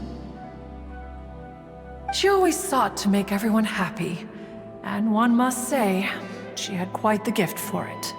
No matter what nonsense she said, one never felt bothered or offended. It also helped that she never referred to one as that illuminated bird or ladybird. Come on, get over yourself! Anyway, just as our impassioned arguments would reach the apex of acrimony, Marchosius would bring his delectable dishes to the table. Who would dare snub the stove god and his wondrous creations? At the sight of him, we would all immediately drop the argument and prepare the table for a night of feasting and drinking. Back then, one was always bothered by how the cups Rex Lapis brought were always too square for one's taste. Can you see yourselves ever enjoying a drink from a square cup? Precisely. So, as you can see, even one as great as Rex Lapis was not immune to making the occasional blunder. Even one could never find fault with Marchosius's cooking. As we ate, Guizhong would continue to find topics for conversation, filling the table with humor and laughter. Each of those old fossils had their character flaws and points of obstinacy. So why was it that whenever we dined together, we always had a marvelous time? We would drink together from a spot high in the mountains until the moon set and the sun rose, and only then would the banquet finally come to an end. Streetwood Rambler would often remain to admire the flowers with Guizhong before returning to her own abode. The glaze lilies were far more abundant back then. Entire fields of them would appear to the eye as a veritable sea of flowers. Streetward Rambler? That would be Ping. You probably know her as Madam Ping. Oh, okay. Wait, this is a lovely story and everything, but didn't we come here to find that Adeptus from Mr. Dvorak's story? Or are you saying that it was Guizhong? Didn't she, already, Alas, long has one avoided this place for precisely that reason. The sights here are a reminder of a time long gone, and evoke much sorrow. One should have guessed that you would disrupt one's poignant moment of mourning with your incessant questioning. No matter, one will share the whole story with you now. In times gone by, one quarreled oft with Guizhong concerning mechanical principles. We each had our ideals, and neither would yield. Under the pretext of a social gathering, one invited the impartial Rex Lapis to judge the quality of our creations. But Rex Lapis declared that Guizhong's Obscuro Vulpus mechanism was superior. Though one was too proud to acknowledge it, in one's heart, one knew that Guizhong was indeed the superior talent in the mechanical arts. As for the story between Guizhong and Streetward Rambler, that begins with a certain bell. In Guizhong's opinion, while mechanisms were no substitute for human composers, they were yet capable of producing simple but fine melodies. But Streetward Rambler believed music to be an expression of the soul, an emotional enterprise that could never hope to be replicated by machinery. They argued endlessly, until one asked Rex Lapis to intercede. He confiscated the bell and designated it for ceremonial use. Thereafter, one would often find them convening in the mountains, discussing music, mechanics, and all the affairs of the mortal world. But these good times were not to last. War broke out between the gods, and soon engulfed the Guili Plains. Guizhong was overpowered by the enemy, and fell in battle. When Streetwood Rambler and I arrived at the scene at long last, all that remained among the ruins was her lifeless body. After this, at Streetwood Rambler's request, Rex Lapis granted her the cleansing bell for safekeeping. To honor our friend's memory, one made a few finishing touches to her ballistic device. Many lantern rites have passed since then. Many greetings and goodbyes. Upon what do you gaze? The Guili Plains? No. It's everything.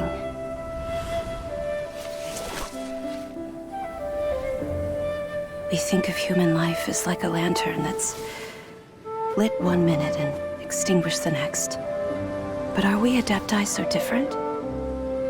Perhaps as dust settles after a storm, we too must one day return to the world below. One has always been austere and private by nature, and has never relished socializing. One's dealings with Guizhong were born out of discussions on the discipline of mechanics. What? You have loads of friends, and you seem pretty chatty.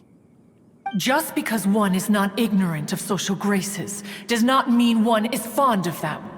one is perfectly capable of partaking in conversation despite being introverted. But in the end, one is nothing like Streetward Rambler. She is dauntless but thoughtful, not to mention eloquent and wise.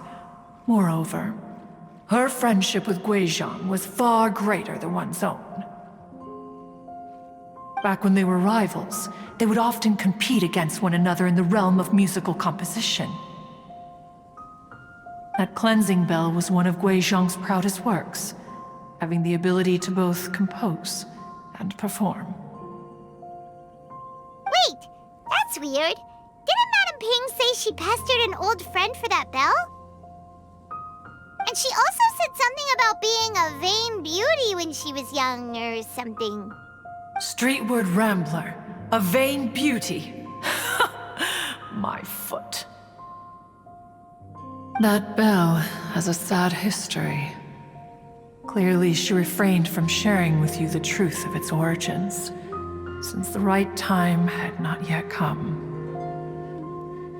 As for her old friend, who else could it be? As soon as Streetward Rambler heard that a certain Zhang Li wished to borrow the bell, she realized that the man was none other than Rex Lapis, and that he had made an enormous decision. After all, we all have known each other for several millennia. Some things between us are implicitly understood.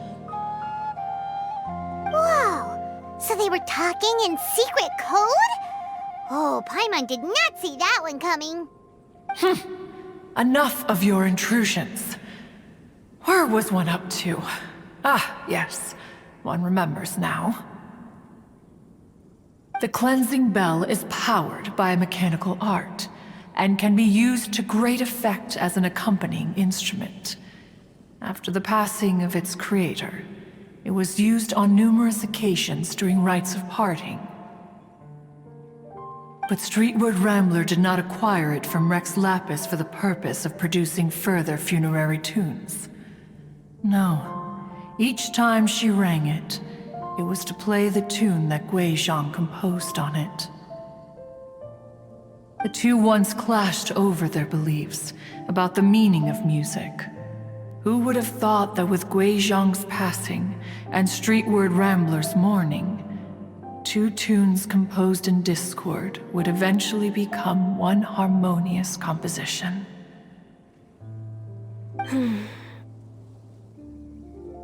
Once upon a time, Streetward Rambler also loved gatherings, liquor, and music. But after Guizhong passed, she preferred her own company. She could often be found sitting alone at a mountain summit, contemplating and reminiscing with her zither. The music would go from mournful to soothing to impassioned. Many years passed before she finally composed a melody to her satisfaction. In celebration, she played the tune to the clouds. Regrettably, one has only ever heard her play that tune once.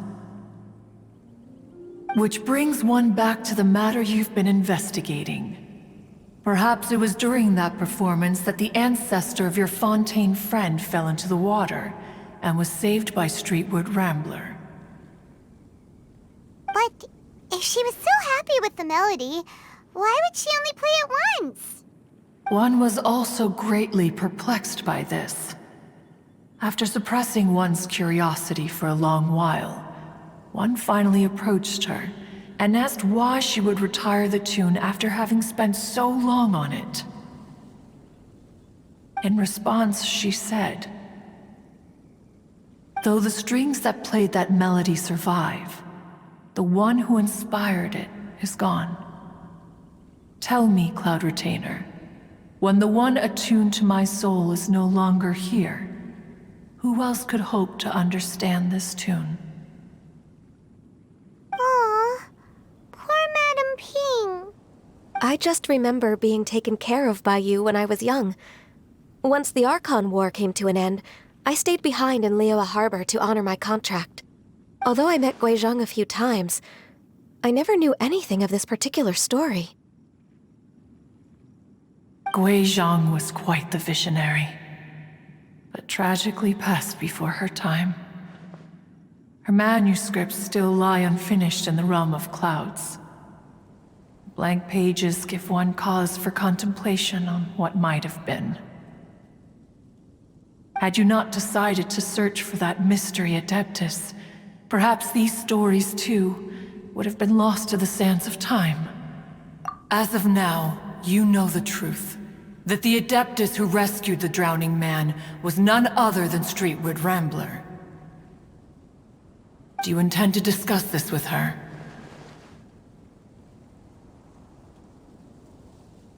Do you mean Ping might find the topic too distressing?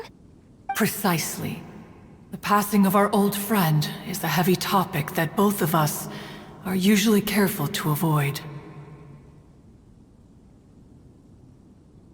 If I may be so bold, Cloud Retainer, could it be that this is just your own personal opinion?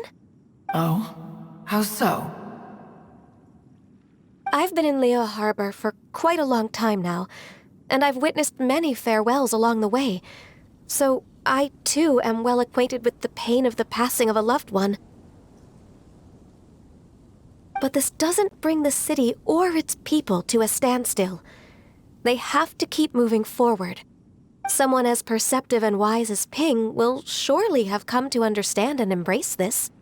Though these immortal mountains have lost an Adeptus, the harbor of mortals has gained a wise elder. No loss can ever be undone, but there is always much that can still be gained. Ping has helped countless people, and will guide many others in the years to come. And all to whom she extends a helping hand become her friends. People she can admire flowers and discuss music with. Though it is heartbreaking to lose a kindred spirit, life goes on, because there are new friends waiting for you further down the road. We even asked Madame Ping what she thought about adding a music festival to this year's Lantern Rite. When we get back, why don't we just ask her if she'd like to perform? Maybe we can even get her up on stage. You youngsters and your imaginations. Why don't you come with us? It's been a long time since you last spoke with Ping, and Liyue Harbor is always decorated so beautifully during the festival period. Is not every Lantern Rite the same in this regard?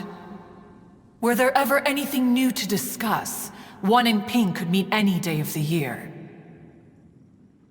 I disagree. Each new day and each new year is different from those that have come before. How long will you simply let them pass you by? The edibles she brought this time were indeed quite delectable. Very well. Then one will be off. If the other old fossils have sneaked away into the city to amuse themselves, one shall soon find out. All right. We should be getting back to the harbor as well. We don't want to keep her waiting. Once the Guili Assembly, now the Guili Plains. Say, if we planted flowers there and cared for them carefully enough, do you think that one day we'd be able to recreate the sea of glaze lilies? Allow one to take back one's praise from a moment prior. You are still far too given to flights of fancy, child. What? Cloud Retainer? You were still listening? One observed that you were making no effort to leave, and returned to chasten and hasten you. This time, one is departing in earnest.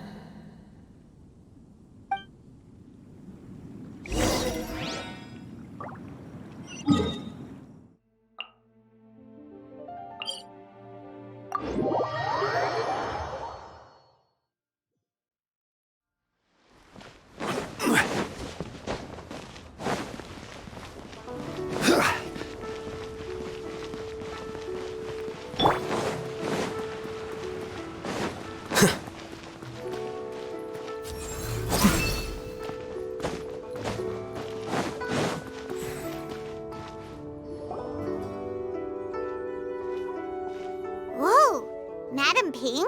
And Cloud Retainer? It appears you made haste after all. One arrived but moments before you. Oh, bless my soul. To what do I owe the honor? How nice of you all to come and visit me. Miss Illuminated Bird, haven't you said anything yet? Said what, precisely? And why should one be tasked with saying it? 'Cause you're the one who's known Madam Ping the longest. Street word. Or rather, presumably, you would prefer to be addressed as Ping? Oh, Cloud Retainer, you are uncommonly polite today.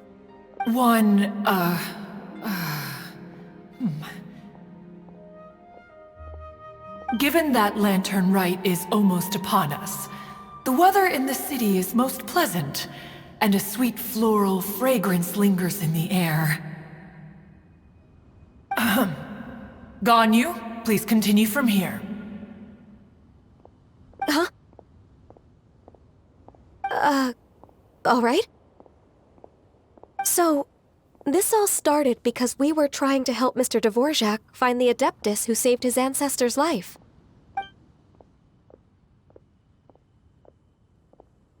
Cloud Retainer informed us that the one who played that melody and rescued the drowning man was none other than yourself. Ah, let me think. Yes, I do believe I recall that encounter.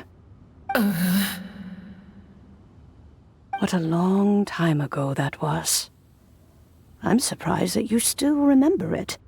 Even more astonishing, perhaps, is the fact that this story has survived this long at all, when mortal lives are so very brief. It appears that she has proven herself right once again. Who's she? We like to call her Guizhong. From the look in Cloud Retainer's eyes, I sense that she has already told you all about her. Albeit reluctantly, one might add. Oh, there is no harm done. After all, Lantern Rite's very purpose is to commemorate the heroes who gave their lives for Liyue.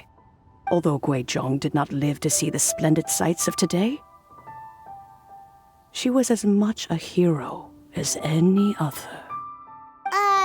So how has she proven herself right again exactly?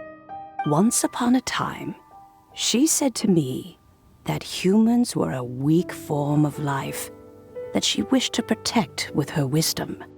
But as she interacted more and more with them, her opinions on them began to change.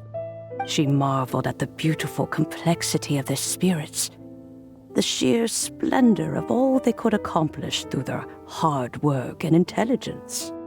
She told us that to underestimate human potential would be to make a grave mistake.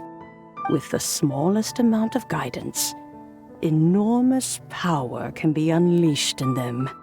And a human who has reached their full potential may well be her equal. Someone who could have as much to teach an Adeptus as to learn from them. She always had a way with words. That her mechanical accomplishments were judged superior to one's own was, one suspects, in large part due to her sheer eloquence. Speaking of mechanics, Cloud Retainer, do you still remember that potted plant mechanism?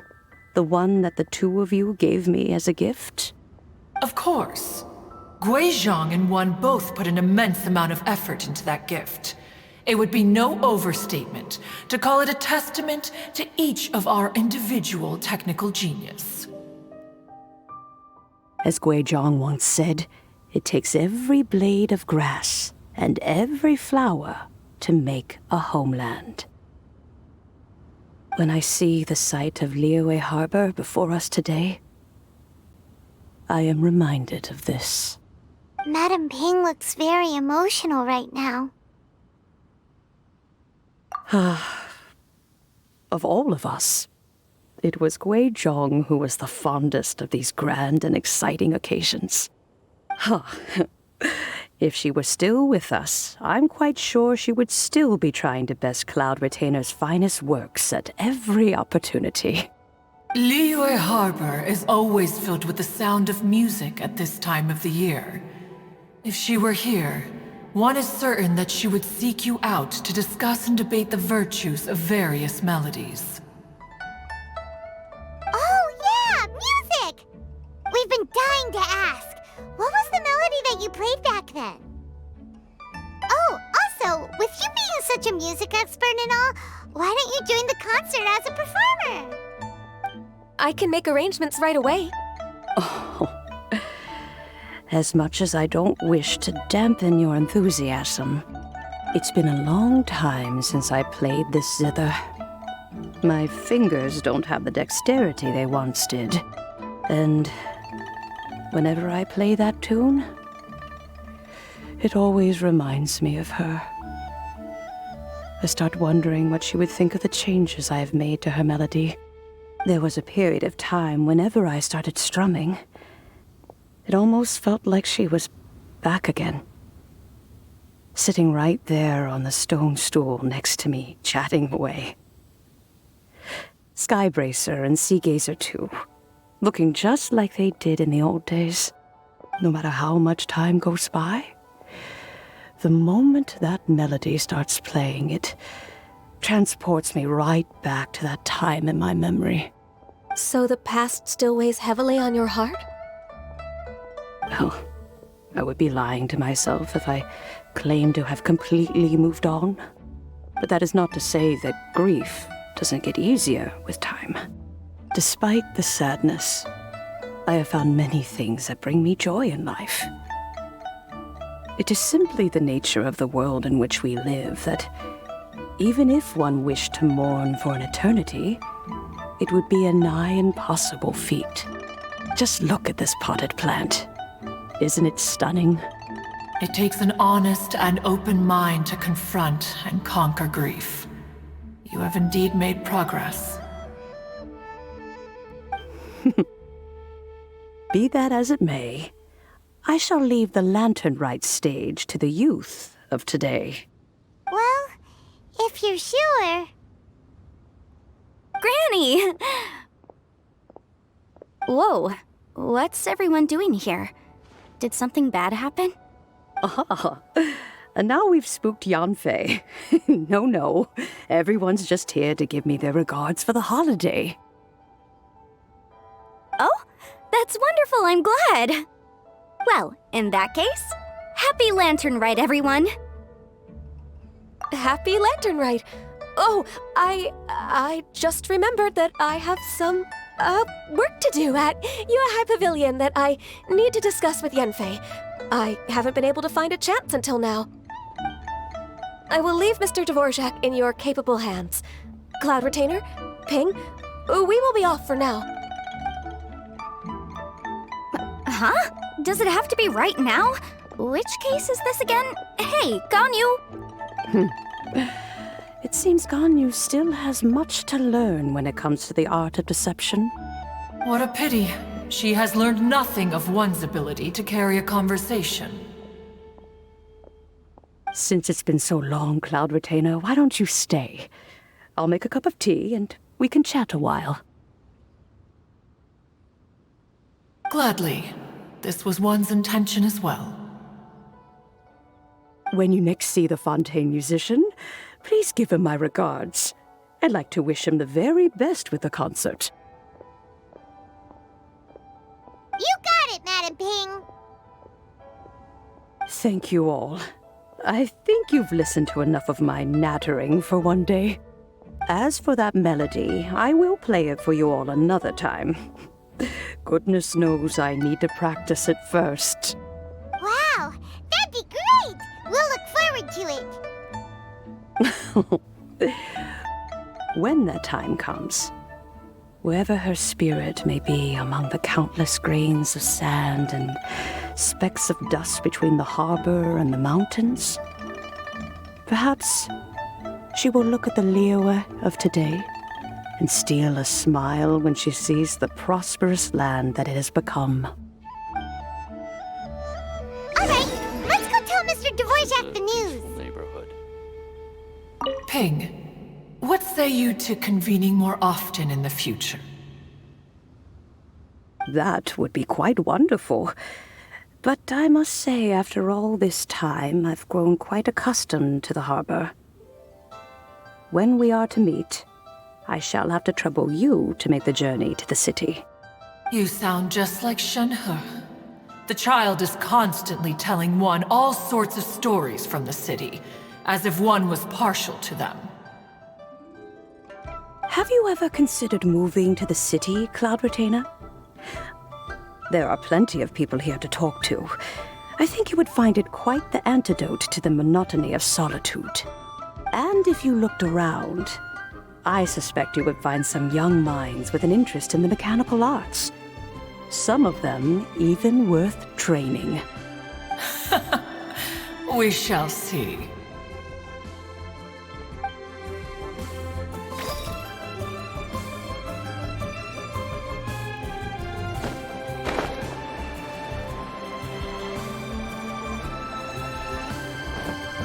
Here you are.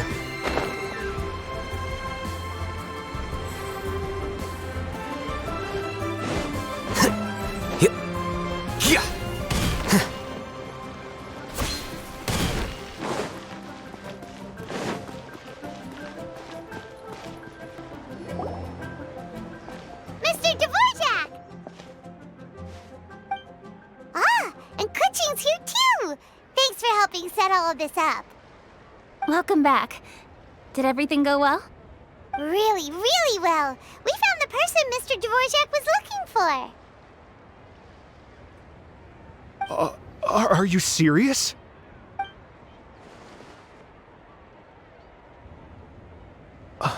I see. So the melody my ancestor heard was an adeptus remembering her late friend? That certainly explains why it was such a powerful and poignant tune. Huh. That's a really interesting first reaction. Guess that comes with having a musical mind. I have to say, though, it's hard to believe that the fairy from the tale is now an elderly granny. Oh, Paimon knows exactly what you mean. Normally, Adepti don't age at all. But Streetward Rambler, or Madam Ping as we know her, probably only became old because it's what she wanted for herself. Madam Ping possesses vast knowledge and great wisdom. Whatever physical form she may decide to take, her mind and wits are as sharp as they come. Yep, Kuching summed it up perfectly. That's exactly what Paimon was trying to say. I think... yes. I must thank her in person. That can wait until after the concert, though. For now, I need to devote all my emotional energy to the performance. Ah, speaking of, Madam Ping wishes you all the best at the music festival. Paimon has a sneaking suspicion that she'll stay in her usual spot but listen to the performances from afar. Wait, are you serious? Huh. Oh no, now I'm starting to get nervous. Okay, alright. Nope, another rehearsal is in order. Please excuse me, everyone. Mr. Dvorak? He's already gone. Paimon wasn't even finished telling him everything. Before we set off on our search with Ganyu, he asked us about what music means to people. After our recent adventure, Paimon thinks we have a lot more to say about that now. Please, share your insights with me. Well, we found out that music can be used for good, but also for bad. It can make people happy and moved, but it can also be sad and bittersweet. And music is like a kind of memory written in people's hearts. It can put you in touch with feelings from a totally different time and place. It sounds like you had an eventful trip.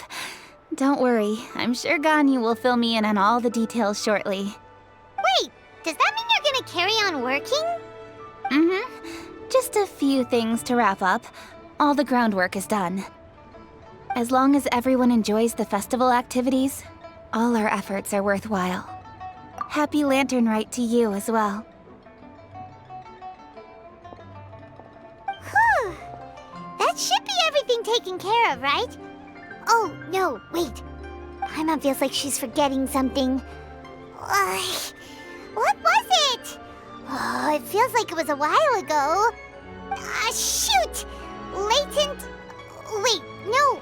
Anyway, fancy bamboo shoots! Zhongli said he wasn't in a hurry, so if we went now, there's probably still time, right? Anyway, even if we don't make it, it's not our fault. He could have totally picked them by himself. Ugh. Anyway, let's go check with him at Wangsheng Funeral Parlor.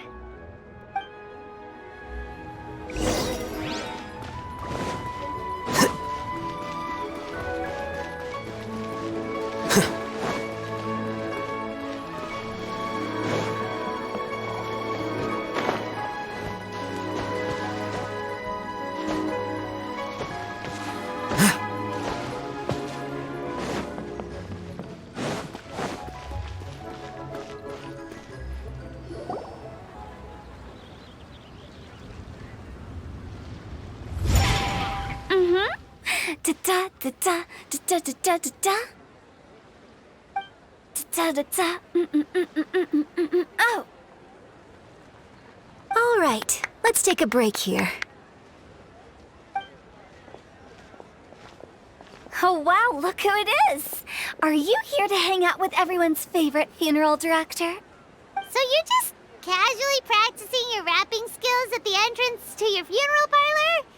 In broad daylight? Okay. After everything we've been through, you don't see me for a hot minute, and you're back to being scared of your own shadow. We have all this open space, a clear view of the mountains behind and the sea in front. Not to mention we have several invisible audience members enthusiastically cheering us on. It's the perfect spot to rehearse. Invisible audience members? Gotta say, it took me a few days to get used to Director Who's way of talking. Xinyan was pretty spooked too when she first got here. Just like when she sees a frog, but a giant frog with sharp teeth. Come on, knock it off. What's wrong? I've never seen someone look so confused before. Well, don't worry, because Director Who's here to explain it all. There once was a Fontaine musician who went around town on a mission. He came door to door for his iridescence tour, looking for acts to audition. With my words, Xinyan's chords, and Yunjin as our mentor, we'll take the stage by storm with flames roaring and the whole audience calling for more. For sure! The whole dance floor will be yelling encore! Encore! Oh, now Paimon's rhyming along. But when you say flames roaring, are you sure this'll be safe? No, don't you worry about that. I'm pretty experienced on the stage, and I've already informed the Yuhong of all the pyrotechnics we're planning on using. Huh. Guess we'll just have to trust Xinyan on this one. Oh, Zhongli. He took one of those fancy meal boxes and set off for the mountains. Said he wanted to pay a visit to some old friends. It's a real pity that he couldn't be around for this. As well as being a true connoisseur of traditional art forms, he's able to appreciate Xinyan's performances too. Yeah, that's right. Matter of fact, he was the one who first invited me to perform here. To tell the truth, though, I never thought I'd really find myself rehearsing here one day. Well, now you know. The Wangsheng Funeral Parlor is a great location. All of you are always welcome to come and hang out here, especially if you're in the mood to try something new. I can speak to that. Hu Tao is always full of fun surprises. And jump scares. Actually, Xinyan, I have some lyric ideas for your part. Do you want to go through them together? Oh, sure thing. I'm all ears. Oh, Traveler in Paimon. I believe Zhongli was heading to Mount Hulao, so make sure you're hiking up the right hill. When you see Zhongli, please pass on this message to him. It's up to him whether he wants to support us at the performance tonight, but I expect him to make time for the upcoming banquet we're planning. No excuses. You should join us too. It'll be a riot. If there's one thing I've learned from being a funeral director, it's how to throw a party.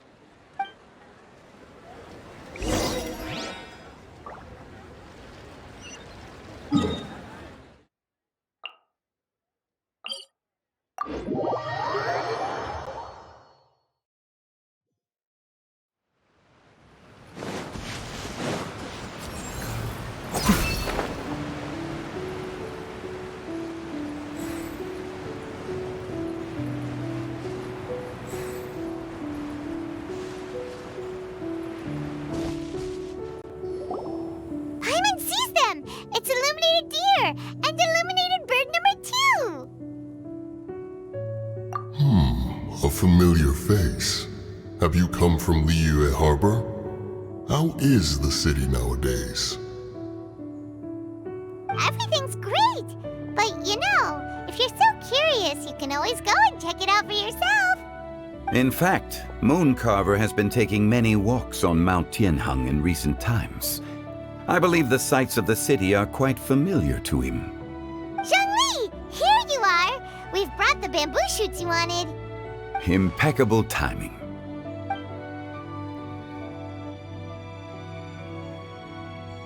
Traditionally, bamboo shoot soup ought to be slow-cooked for many hours on low heat. Using Adeptus arts to hasten the process is something of a shortcut. Wait, that mechanism... is that... Indeed. Cloud Retainer kindly lent me her supreme cuisine machine. Can we not just call it a cooking machine? Actually, never mind. She seems to take a lot of pride in her mechanical gizmos, so it's probably best if Paimon doesn't go changing the name willy-nilly. I trust that you found the answers you were seeking during your recent journey. Excellent. The past should be remembered, but not overly dwelt upon. Our journey should be seen as a means to take on more from the world around us. When the bamboo shoot soup is ready, I must insist that you try some for yourself. Oh, Zhongli! Huta told us to tell you something. She said, it's up to him whether he wants to support us at the performance tonight, but I expect him to make time for the upcoming banquet we're planning. No excuses! When she says performance, she must mean the Lantern Rite Music Festival. As for the banquet, she didn't tell us anything more about that, but she invited us to come as well. As you can see, I have a prior engagement with 2 Adepti friends of mine tonight. Please, give Director Hu my best wishes for the performance. As for the banquet, since the Director insists, far be it from a mere consultant like myself to refuse. Yay! Then we'll see you there? Absolutely. Rex Lapis, the bamboo shoot soup is ready. Thank you. I will examine it right away. The appearance is exquisite, and the aroma rich and intense. The craftsmanship of this machine is commendable indeed. Since you came all this way, you should not leave empty-handed. Please, take some soup. It tastes most exquisite while still warm.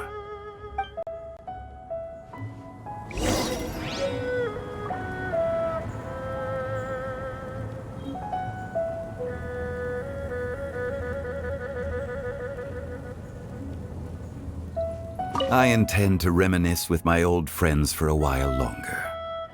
You ought to get back to Liyue Harbor. There is a performance you do not want to miss.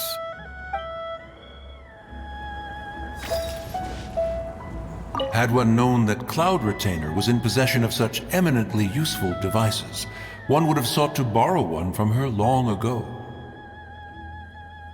And yet, since you share my lack of enthusiasm for mechanisms and fine dining, it would have become a mere decorative ornament in your abode. Not so. Had one had such a device to make up for one's lack of culinary prowess, Shenhe would not have had to rely on flowers and herbs alone for sustenance while under one's care. In that case, shall we rendezvous with Cloud Retainer one day soon and request to borrow one more Supreme Cuisine machine? A fine idea. A fine idea indeed.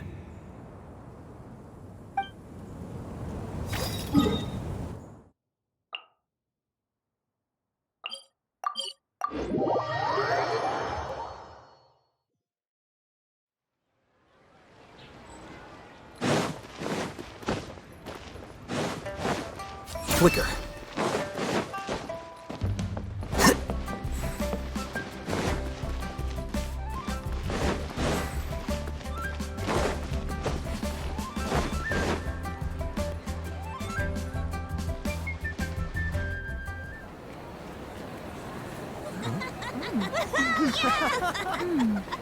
I'm honored to be here on the Iridescence Tour stage. All right, without further ado, I'm Xinyan, this is Hitao, and this is a little something called... The Flame Lilies!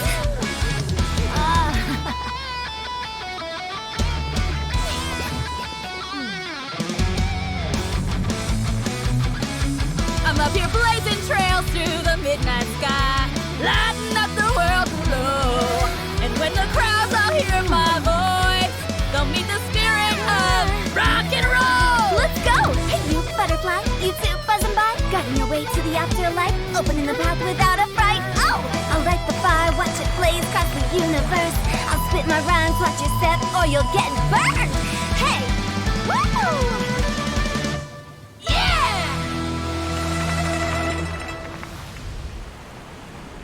Does anyone have any plans tomorrow? With another year behind us, I think we deserve a celebration of our own. My treat.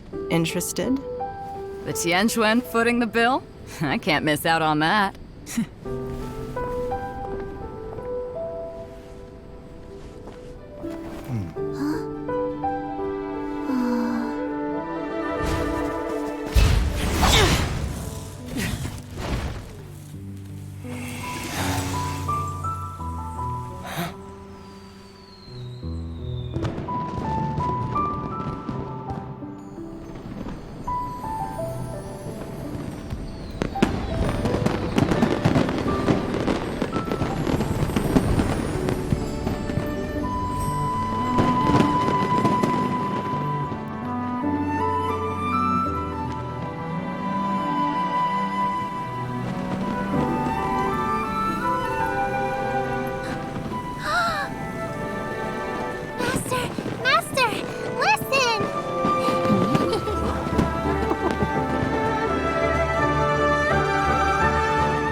May the year ahead be a blessed one. I believe it shall be.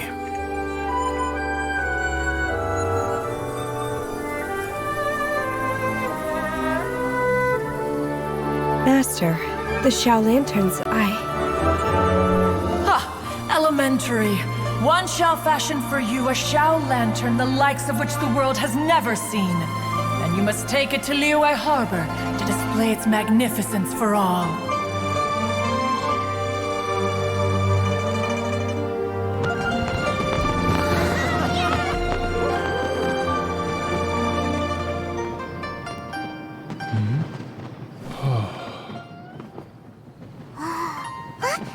Listen! That must be Madame Ping!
Here you are.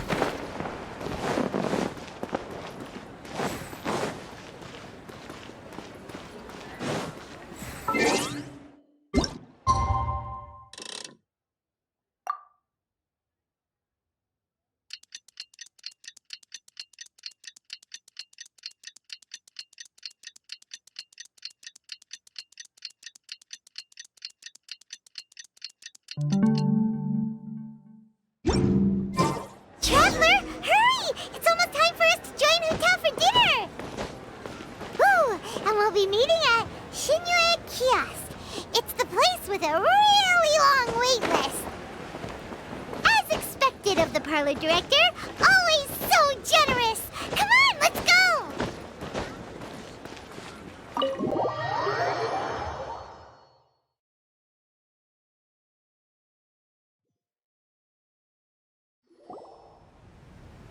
Oh, so that's how it is. Thanks for the suggestions, Mr. Zhongli. I have them all noted down. I've long heard that your knowledge encompasses all things old and new, Mr. Zhongli, but I never knew that you were well versed in the art of cooking, too. It is truly an honor to make your acquaintance. No need for formalities. I too feel humbled to be in the company of such talented young people. There are many things I could learn from you. Oh, you flatter us. If it's possible, may I trouble you to provide a few words of guidance for my practices in exorcism? Exorcism? I can't say I'm an expert in the field, but if you don't mind, we could start by discussing... Whoa, there's so many people here! All we knew was that Hotel invited Zhongli over. Paimon never thought we'd be meeting so many old friends! Happy Lantern Ride, everyone!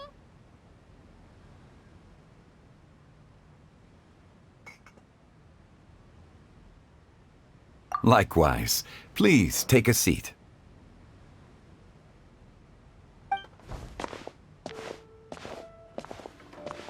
Happy Lantern Rite! Are you having fun? Me too. I've seen Xinyan perform before, but this is the first time I've watched something like this. I heard that the audience loved it too, and she's been receiving quite a lot of performance invitations lately. She's more busy than ever, and Yoonjin's gonna help her. Yep, and they asked us to pass on their season's greetings to everyone. They hope we'll have a wonderful gathering.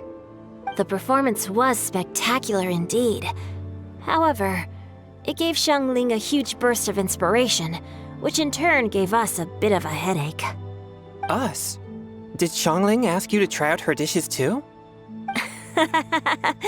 That, my friend, is beside the point. Watching you eat was enough for me. Come to think of it, I probably shouldn't have burdened Chongyun with eating my share too. Hold on, Xiangling came up with a new recipe? Let Paimon try! See? Someone here knows how to encourage people. Thanks, Paimon. Oh, and I have to thank Mr. Zhongli, too. He gave me lots of useful pointers that really drove it home for me. Oh, so that's what you were talking about before we arrived. Yes, since we'll be dining together, the topic of our conversation naturally revolved around cooking. Xiangling's ideas are truly unconventional.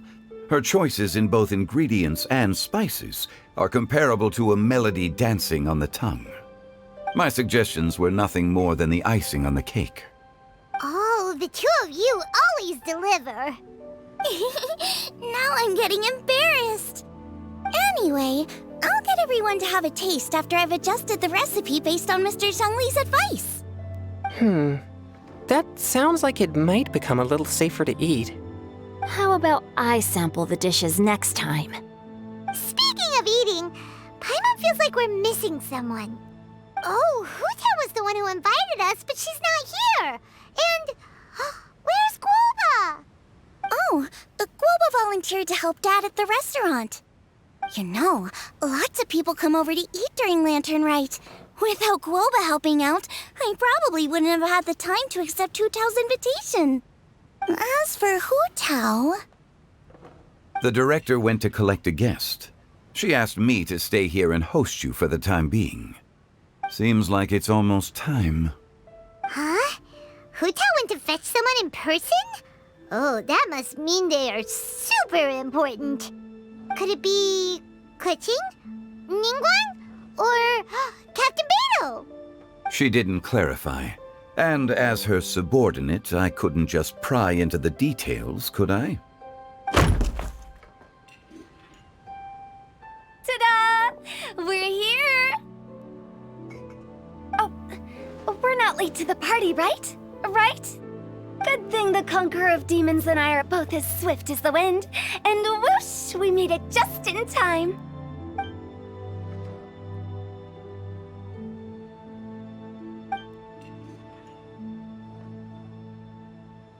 Oh. I see.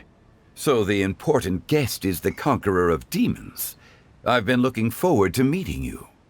The director didn't mention anything when she invited us. What a pleasant surprise.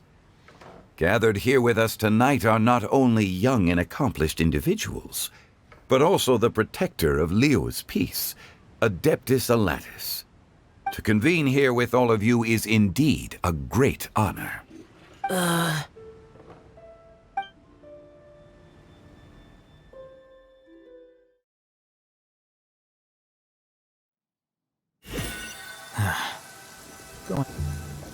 It's almost lantern right.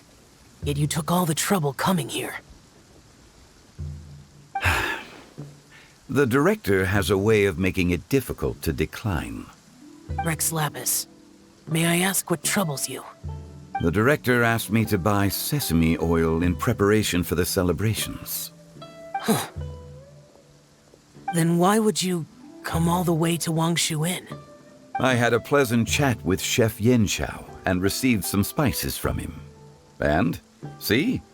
Here's some matsutake and a portion of ham. What about the sesame oil? It's a shame. I couldn't find the kind the director was looking for.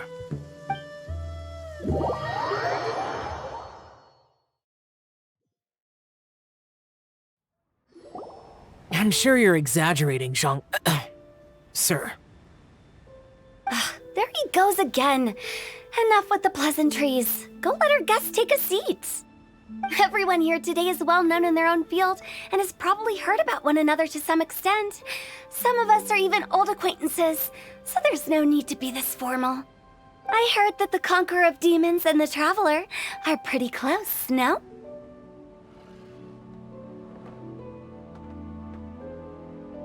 Great! You two sit together. You should take a seat too, Director. Oh? Finally remembered me? When we arrived just now, the host at Xinyue Kiosk told me our dishes are almost ready. Perfect timing. Let's not wait any longer and ask them to bring out the food.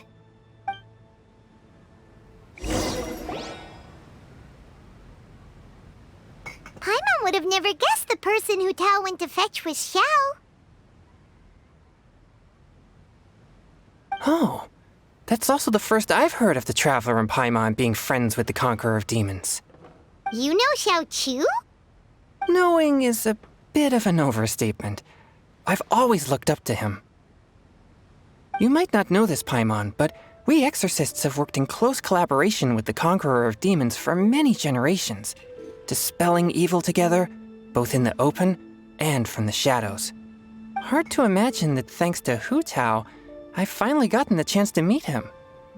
Conqueror of Demons, I'm honored to make your acquaintance. Likewise. It is a great honor indeed to have a chance to meet the legendary Conqueror of Demons. Changyun has brought that name up quite a few times in the past. I remember you mentioning wanting him to understand the importance of exorcists. We know each other too. He helped try my dishes during the Masterful Chef's cook-off. I didn't think we'd have the chance to meet again. Happy Lantern Rite. No anecdote, however, compares to meeting you in person. I'm Xingqiu, Shangli and Changyun's friend. The pleasure is all mine. Whoa, everyone's getting all formal and polite all of a sudden. Paimon doesn't know what she should say anymore. Adeptus Shao, mighty conqueror of demons, please accept Paimon's greetings too. Belated Happy Lantern Rite.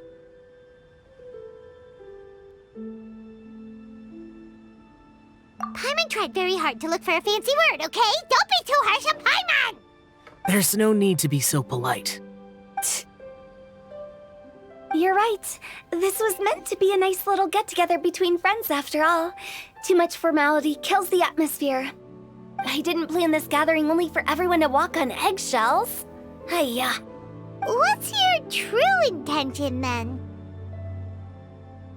A little get-together between friends, sipping the finest tea and watching lanterns float into the sky, bidding farewell to the past and embracing the present with joy. And that is something our consultant would say. I think it deserves a standing ovation. Indeed. Exceptional acting skills, Director. As for me, I'm just here to have fun and treat everyone to something good. We all worked really hard this year, whether traveling or guiding, cooking, helping with the family business, exorcising evil spirits, or conquering demons. And of course, our consultant, who's been helping out at the parlor every now and then. Everyone has done some pretty amazing things. As the one who brought everyone together, it goes without saying that I'm the one most deserving of praise. Huh? Sounds kinda self-important, but Paimon thinks it's pretty amazing that she managed to talk Xiao into coming. He rarely ever enters Liyue Harbor after all. It wasn't as complicated as you think.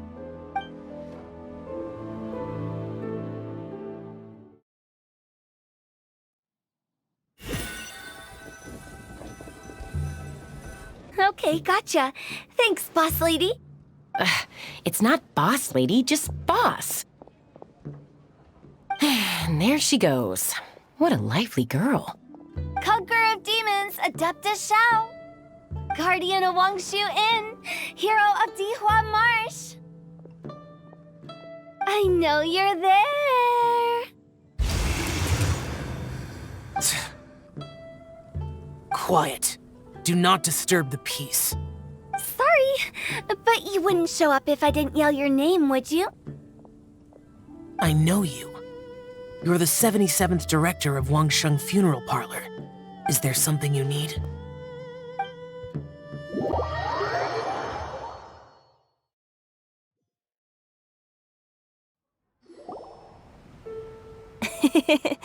That does sound like one of Hu Tao's antics. Did the Conqueror of Demons agree to come so that Hu Tao would stop pestering him? There might be other reasons. Smart guess. Huh? There's more to it? It gets pretty boring from here on. I talked about the funeral parlor's past relationships with the guardian yakshas. You know, just to be sociable. In the time of the Archon War, disputes were frequent, and disaster overtook the land. Humans couldn't escape from the torment of the plague, nor could they escape death. The Adepti vanquished the demons, the Millelith fought valiantly, and Wangsheng Funeral Parlor was responsible for purifying the diseased and sending off the spirits of the dead. That is how the border between life and death was maintained during the war. And it effectively prevented further incidents from happening. That's right. 1 point for the consultant. But despite our deep-rooted connection, it still took me quite a while to actually convince him. You know him pretty well, huh? This matter is out of my control, so I need to be cautious. True, but I've kept that in mind too. That's why everyone here today is in one way or another acquainted with elemental power. Besides, it'll only be for a short while as we dine together. There won't be any lasting consequences. But I didn't expect there to be so many people. There's no need to worry, Conqueror of Demons. We're not feeling anything unusual so far. Our young exorcist over here is protected by his pure yang energy, so he's probably the most resilient. That's not the same. Did you just toss your carrots into my bowl? Hey, don't look away. Huh? What? I'm siding with Chongyun. I saw that too. You're lucky Guoba isn't here today. He hates seeing people being picky with their food. If he'd seen that, he'd definitely make you eat all your carrots. Huh? Guoba would do that? Is he that uncompromising? But now that I think of it, Xianglin told me that Guoba used to be the stove god. It sounds like you've heard the rumors.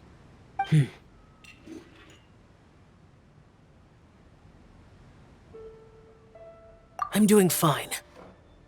Not long ago, before Lantern Rite, I met an old friend. Thanks to his help, things have been a lot more stable than before.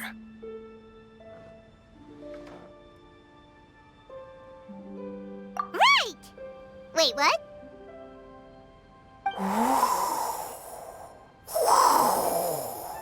Seeds of story, brought by the wind. And cultivated by time. Did Paimon just unconsciously complete that saying? That voice. Could it be?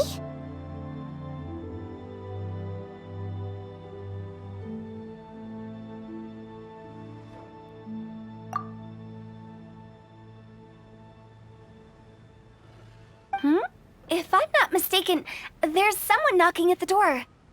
Don't just sit there, Zhongli. Go welcome our guest in. No such need. I'm coming in.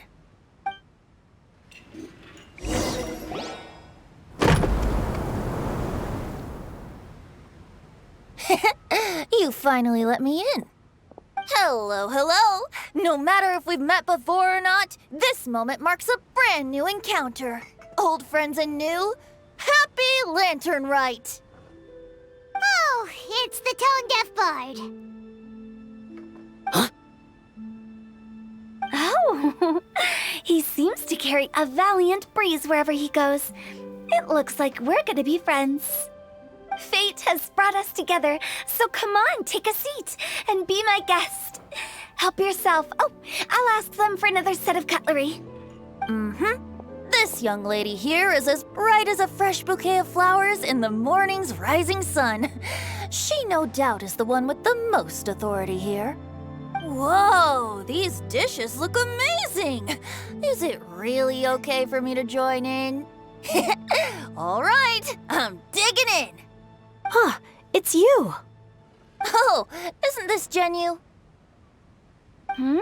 Genyu?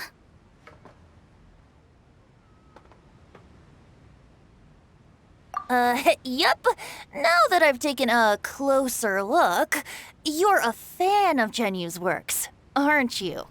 I met Xingqiu at a light novel convention. Ah, how I wish we'd met sooner.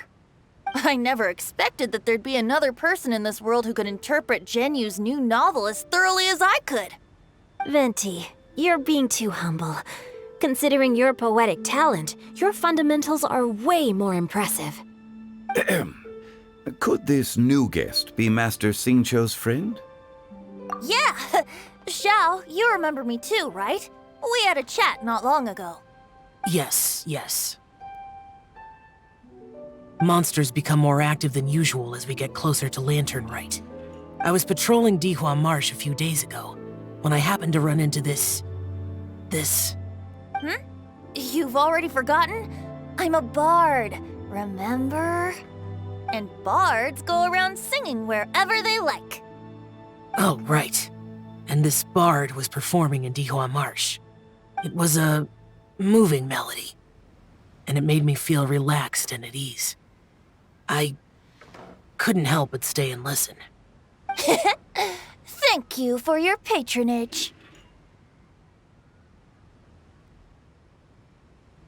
I understand now, too. I'm Zhongli, currently working at the Wangsheng Funeral Parlor. It's a pleasure to meet you, new friend. And I'm his boss. Oh, and if there's anything unsatisfactory, let me know anytime. That's very considerate of you. Oh? No wonder. Only a boss as savvy and reliable as you would be able to hire such an impressive consultant. Oh, you're too nice, Venti. Not to brag, but our consultant truly is impressive. His knowledge extends across the stars and the land, and there's nothing throughout history that he doesn't know.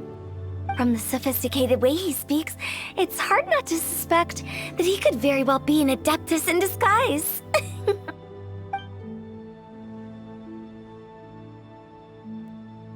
Shao, you're an adeptus. Do you think it might be possible? Sorry. I'm only good at conquering demons. I'm afraid I don't have much knowledge in that matter. Really? But Paimon thinks you're super knowledgeable. Huh? Oh, right! Xiao's a warrior. He doesn't come to the city very often, so it's, pretty normal for him to not know anything. Yeah. Really? I've actually heard a few things about Mr. Zhongli before. The guests in the tavern talked about this refined and courteous man who, instead of having wine at Mondstadt's finest tavern, ordered a cup of hot tea with the most complex name. Now that you mention it, I seem to recall that there indeed is a musician like yourself in Mondstadt. I've heard that he's elegant and amiable, his works witty and vibrant. It's no overstatement to regard him as the best bard in Mondstadt. Now you're making me embarrassed. I would say that Mondstadt's poetry is a little run-of-the-mill sometimes. There's one I heard a while back that went, "The old house is renewed, welcoming the spring breeze, awakening old memories." The meaning's there, but the word choices are unimaginative, and there's a distinct lack of literary flair. I think so too. The composition needs a little jazzing up. If I were to give it a go, I'd make it an old melon on a vine, a new flower that grows fine. Oh, good one! It feels unique and has a nice ring to it. You have great taste, Venti. I was right about you. Let's shake hands. Of course, of course. Hey, Xingqiu. Mind lending me a few books when we get back? Pick out some well-written ones. I don't know if it's my own lack of literary knowledge, but I couldn't tell the difference between those two. I don't think it's your fault. Chongyun's right. It's not our fault. Oh, you have a point. But speaking of, why is the tone-deaf bard here? Are you here to take part in Lantern Rite too? I heard that Liyue will be hosting a Lantern Rite music festival this year. As a musician myself, how could I possibly resist the temptation to come take a look? Or listen. Getting to know other musical styles is essential to sparking inspiration, don't you think? As for the Fontaine friend who hosted the festival, I saw him near Stone Gate the other day. The Iridescence tour has finally been held successfully for once, so I had to congratulate him. Don't think anything of it. By the way, I was watching as you entered Xinyue Kiosk, but no one seemed to notice me. Should I say that it's because I'm an expert in hiding, or that a certain someone deliberately ignored the sound of the wind? Whenever Lantern Rite comes around, Liyue Harbor becomes bustling with activity. People are all busy watching the lanterns and strolling around the shops, and they might just go travel somewhere on a whim. It is rather difficult to predict another's whereabouts. The festival is in full swing and proceeding smoothly, and we're all gathered here with friends, new and old. This is no doubt a wonderful occasion worth celebrating. To come together with all of you at the beginning of the year, one can't help but be filled with joy. In a moment like this, I propose we raise a glass together. In my case, tea in lieu of wine. Very well said, Mr. Zhongli. That was exactly what I wanted to say. Now I'm getting a little self-conscious. I didn't cause you too much trouble barging in like that, did I? We usually drink wine during occasions like this over in Mondstadt, but since Mr. Zhongli insists on drinking tea, I'll give a toast with tea too. Everyone, thanks for the treat. You're welcome. As the host of this gathering, I hope everyone enjoys the food and drinks. May this year be better than the last. Considering that everyone may have other matters to attend to later, sticking to tea seems like a good idea. All of a sudden, they started proposing toasts. Should we? What's with the urgency? Sure. Have you two finished eating? It's always nice to have a breath of fresh air after a meal. Helps with digestion. Paimon will come too.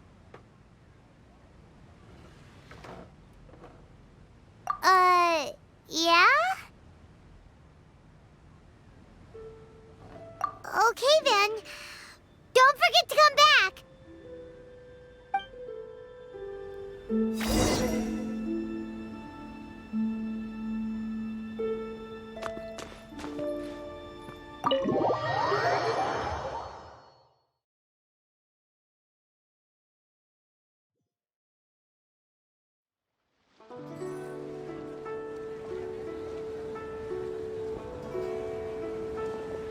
Are you all right?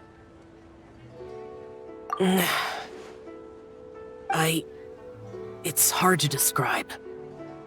It's not that. There were those among the Adepti who loved gatherings and idle chit-chat. Sometimes they would call up a few others for a drink. Even I got dragged along to their gatherings many times. The Adepti all have their specialties, making most of them proud and arrogant. Everything they say is straight from the heart. It never gets too complicated. But this time... that's not what I meant. Or perhaps I should say Rex Lapis is really good at adapting to human life. You could say that he actually enjoys doing so.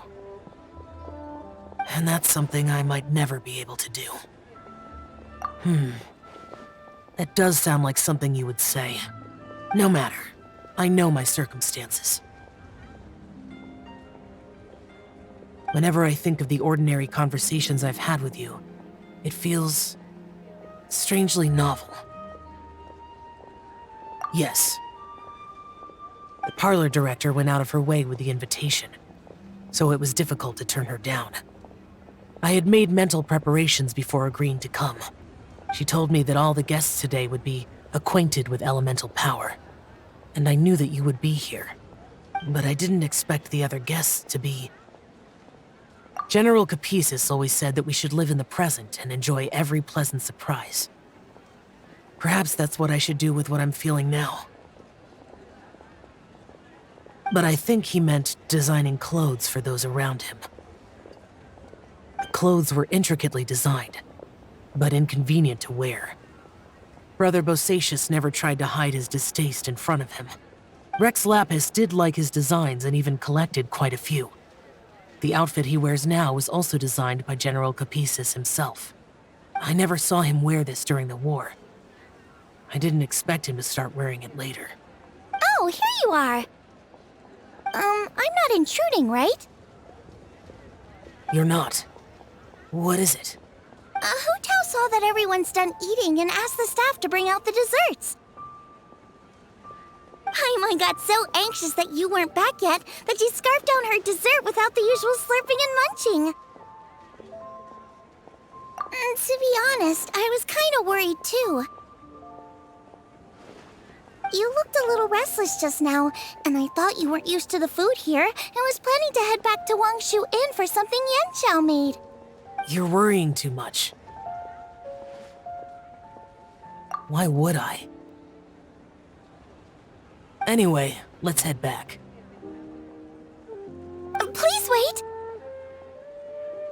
There's another reason why I came looking for you. Here, take these. I brought them for you. Almond tofu? Yup. Since the Masterful Chef's competition, you could say that Yan Xiao and I are not only competitors, but good friends as well. I visit him at Wangshu Inn sometimes to discuss our cooking. I heard him say that the esteemed guest on the roof loves nothing more than a good plate of almond tofu, so I learned a thing or two about the dish from him. I'll be honest, before Hu Tao invited everyone, she secretly came looking for me, told me about the guests she planned to invite, and asked me for some suggestions on what she should order. So I made a few servings of almond tofu for you guys in advance. Take them as a token of gratitude for your support. When I told Guoba that I was making these for you, he started eagerly running around the kitchen and helping a lot too. Thank you for the trouble. There was no need to... I'll take them. Thank you. And Guoba too. You're welcome. Oh, the almond tofu I made probably tastes and feels a little different from the type Yan Xiao cooks. Please let me know if there's any improvements I should make. Okay. That's all. Alrighty, we should head back now. We can't keep Paimon waiting.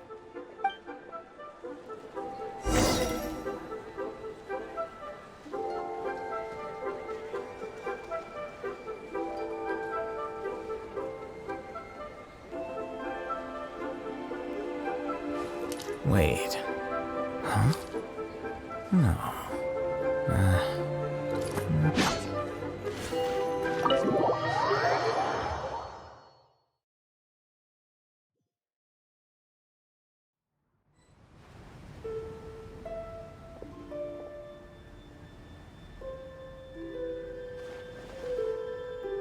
You're finally done whispering secrets to each other? So much for promising Paimon you'll be back soon.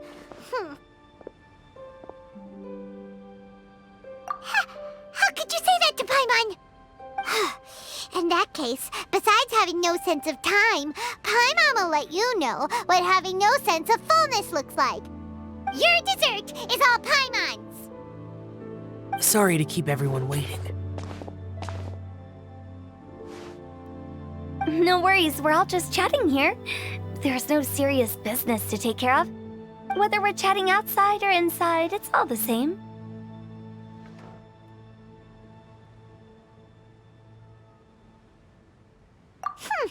Paimon's too busy eating to talk to you. But even though we're all well acquainted by now, I think this festive gathering deserves something ceremonious. Oh? Is this some local custom?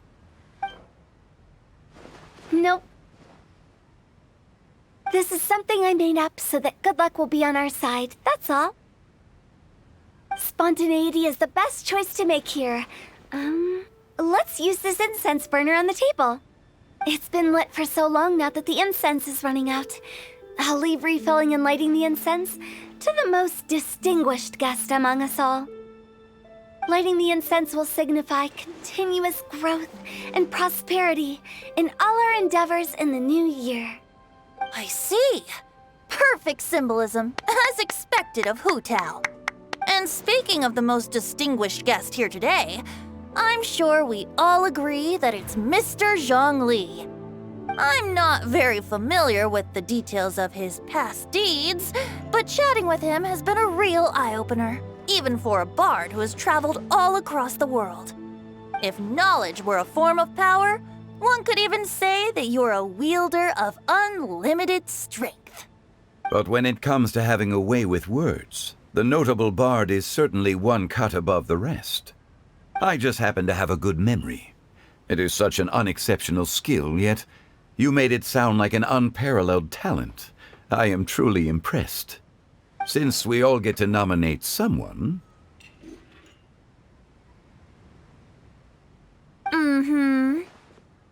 I think it's only fair that we let the parlor director light the incense. Huh? That won't do. Don't flatter me just because I'm your boss. We are looking for the most distinguished guest here. As the host, I shouldn't be involved in this discussion at all.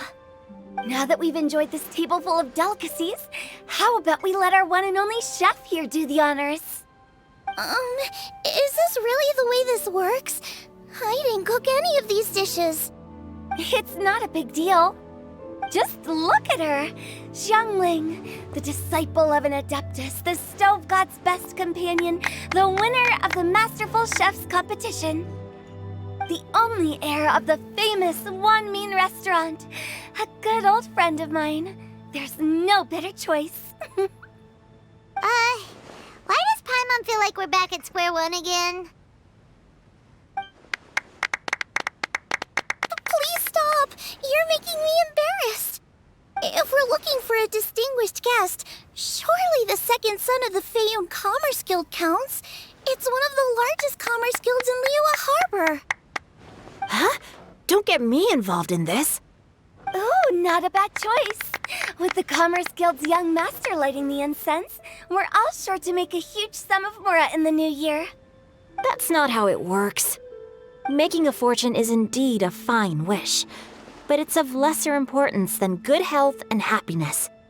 Which means we should choose Chongyun, the skilled exorcist who keeps everyone's home safe from evil spirits. Huh?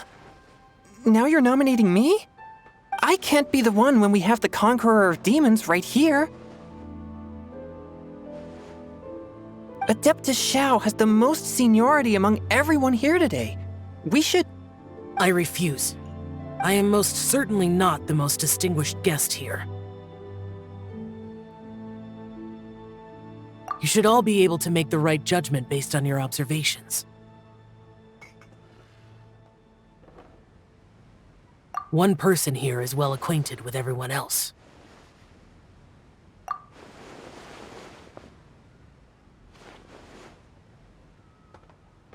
Oh, that's right! Even though you're always mocking Paimon, you're still pretty popular with other people. No, wait! Paimon said she wouldn't talk to you again. Huh? Who else is there? Huh? Huh? Does that mean Paimon's the most distinguished guest? Oh, well, that was unexpected! I agree. Paimon's just the one we need. Without a friend constantly by your side, a long journey would become dreadfully lonesome. But once you have someone there to brighten up the atmosphere, everything along the way will become lively and vibrant too. Ah. The traveler has traversed many nations and left behind a great deal of fascinating stories. But without Paimon, they would have become quite monotonous. Paimon plays an indispensable role in making your journey a happy and smooth one. You guys... those were genuine compliments, right?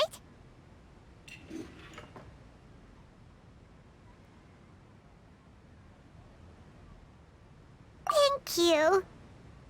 You made Paimon wait for a long time, but Paimon's not mad anymore. Don't take everything to heart, Paimon. Friends tease each other all the time.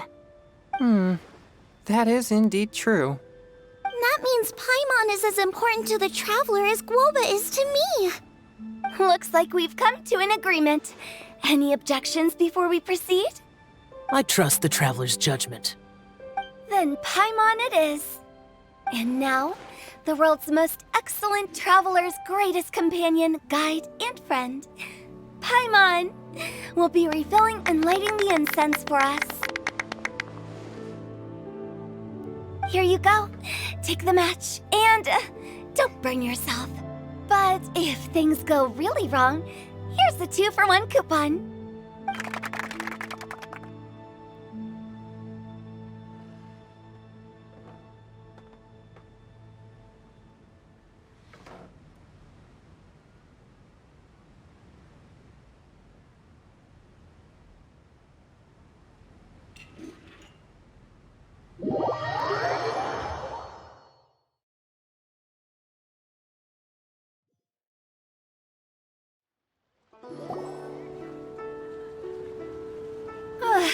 getting late. I won't take up any more of your time. You're all free to go as you please. Yep, the tea was amazing too. You don't have to go all polite on me. Just remember to come when I invite you next time. Let's see. It's dark out, so I'm going to accompany Xiangling, Xingqiu, and Changyun back home. As for the rest of the guests, I'll leave them to our consultant. No need. I'm headed towards the harbor to meet a friend on the ship. There's no need to trouble one such as Mr. Zhongli. I think you know the place I'm talking about. Come meet me anytime. It was great getting to know you all. Let's meet again when the spring breeze begins to blow. Bye! Oh, we should write poetry together sometime. We'll catch you all later then. Don't forget to return to the parlor later. There's something I need you to do. Understood. See you later.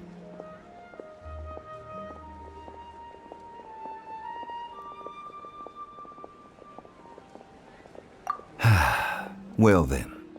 Rex Lapis. Just Zhongli will do.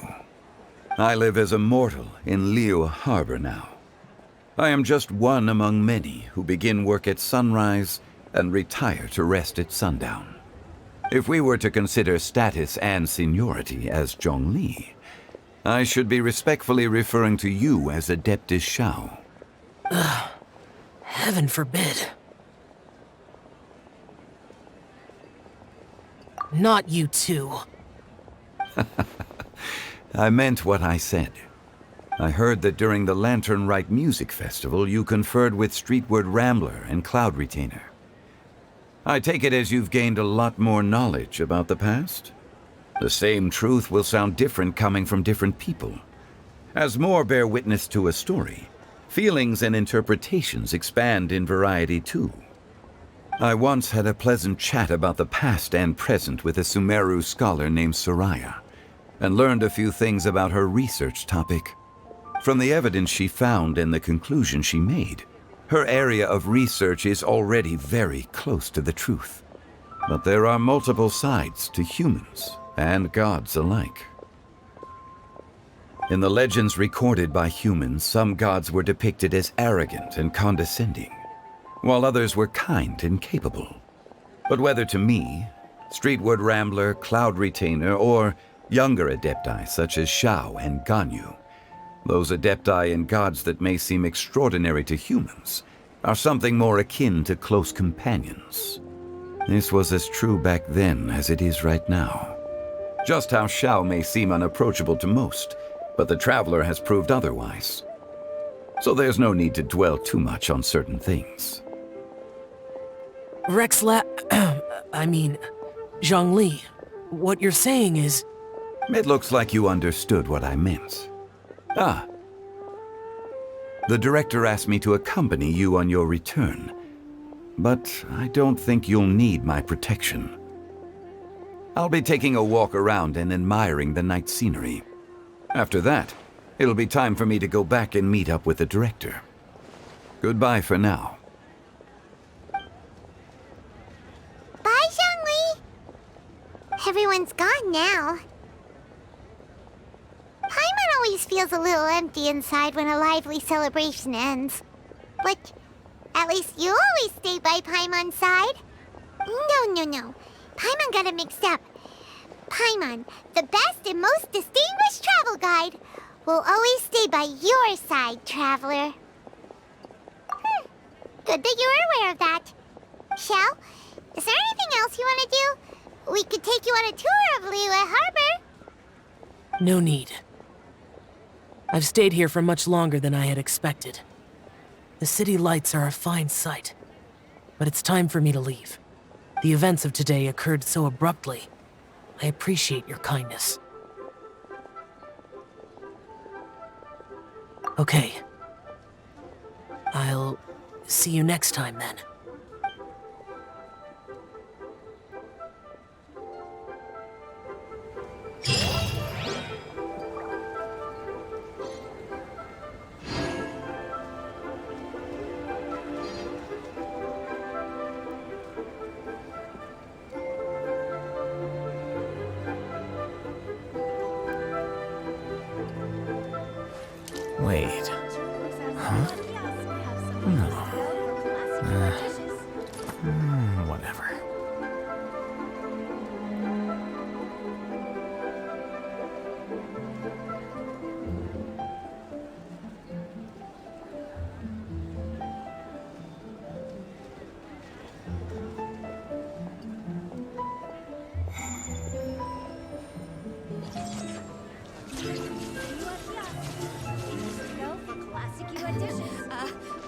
Join the adventure. You'll have a blast. Flicker. Yup.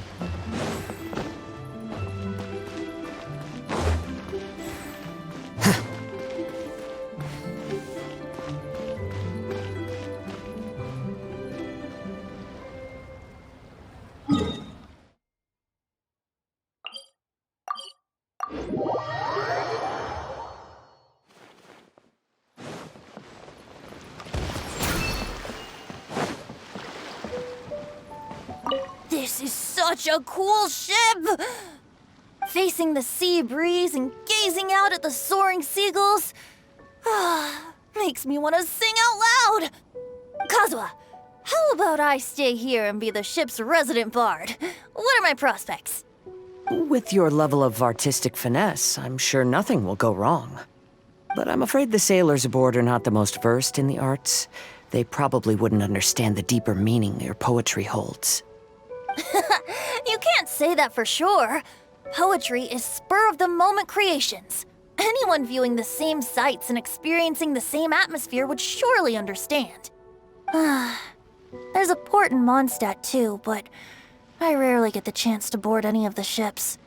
Speaking of ships, everything's perfect about this one, except...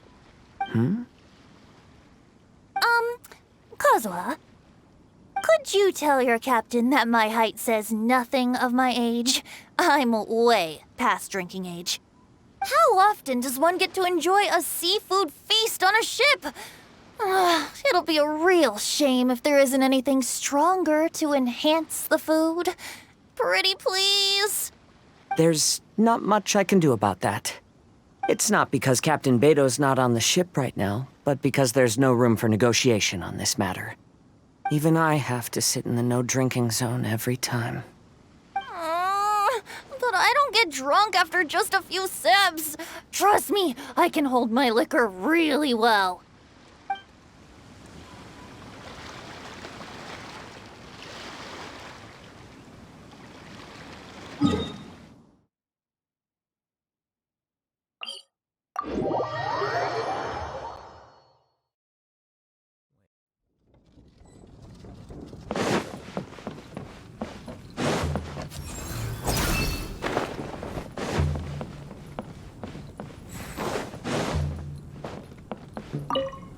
Yen Xiao just came up here with some almond tofu, but I haven't finished everything Xiangling gave me yet.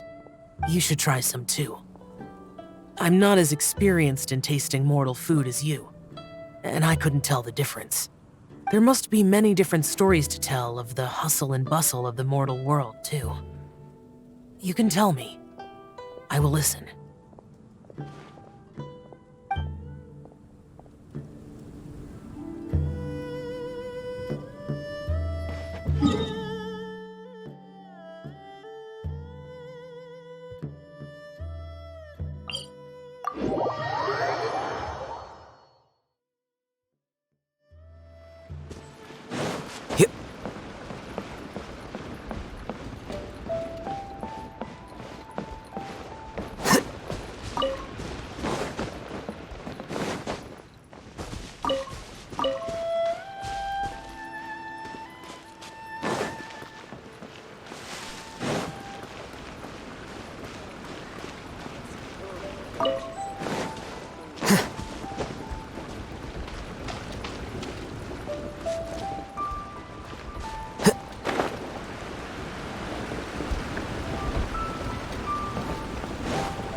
Here you are.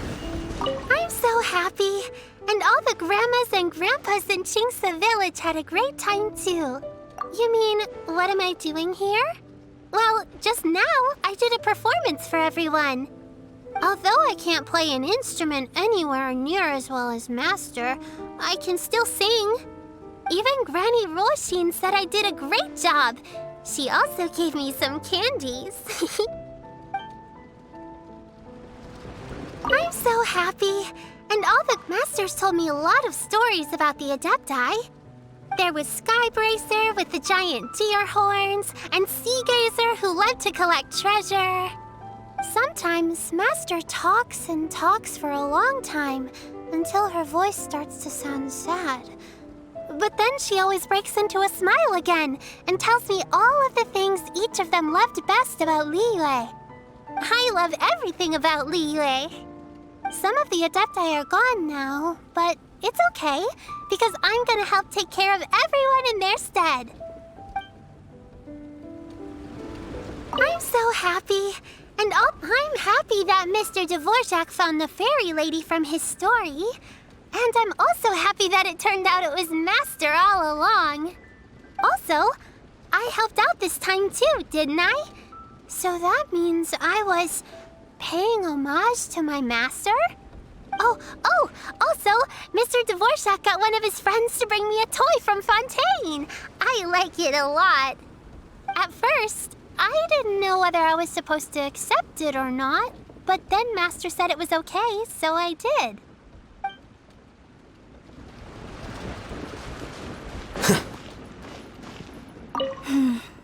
Granny, you play so beautifully.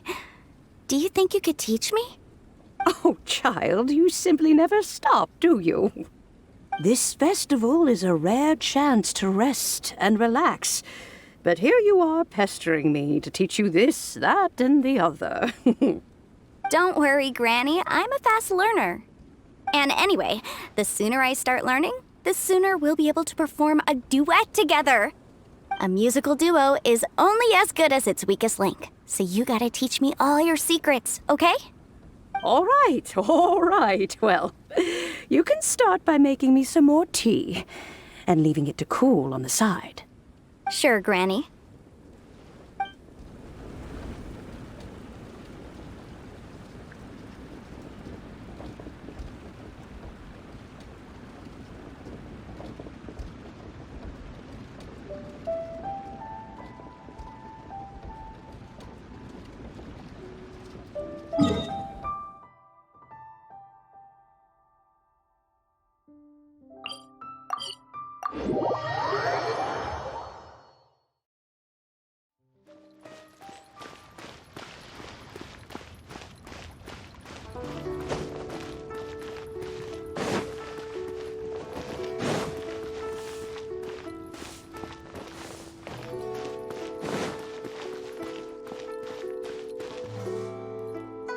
The vegetables are fresh, and there are enough wheats and grains stocked up. I'll pass on the seafood. Oh, it's you. We meet again. Surprised to see me here? It's the director's orders. Xiangling worked all day and night at the restaurant during the festival and didn't get to have any time to enjoy the festivities. The director sent me here to help out in the kitchen so that Xiangling will have some time to herself. But with someone as hardworking as you around, there seems to be nothing much for me to do. It feels good seeing my old friend in the kitchen, fetching ingredients and lighting fires. Perhaps I should borrow Cloud Retainer's Supreme Cuisine machine to speed things up. You'd still prefer to make them by hand, but of course.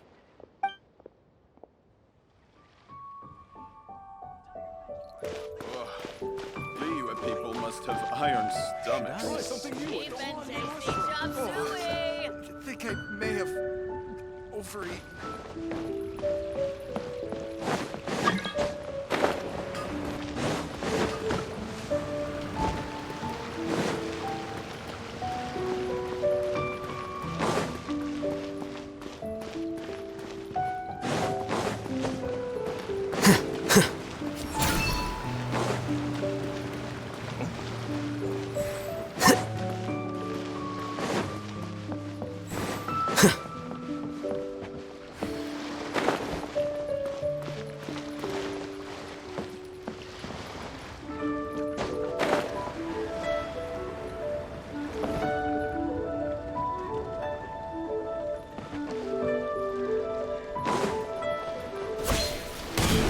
Quicker. Xingqiu, you have to be honest. Honest about what? How did you and Venti really meet? Why are you suddenly asking that? Huh? Aren't they book buddies? Yeah, we met a few times at a book convention. That's all. Oh, really? With that extraordinary demeanor and literary talent, he's definitely not just any bard. If he's someone that could hold his ground in a conversation with a consultant, he needs to at least be as talented as me. Perhaps you're overthinking this matter. Hu Tao, Xingqiu wouldn't lie to us. Okay, I'll tell you the truth. Huh? Xingqiu! I'm actually a fan of Venti's poetry. You all know that I love reading, and sometimes come across poetry from Mondstadt. Among those works, I admire the ones penned by Venti the most. Just as Hu Tao said, his artistry is the reflection of his personality, remarkable grace and exceptional literary talent. I guess Venti didn't tell you the whole truth back at the restaurant because he didn't want to embarrass me in front of everyone. He's such a considerate person. Yes, right. I can confirm that. When Xingqiu was busy with other things, he asked me to buy him poetry books in secret. I see. That didn't sound like too much of a big deal. You could have told us right away. Well, I'm telling you now, aren't I? Oh, so that's your story. Forget it. Let's drop this topic. It's not often that the four of us are all together. What should we do next? Hide and seek, hopscotch, or some shopping? Since there's 4 of us, why don't we borrow a mahjong set?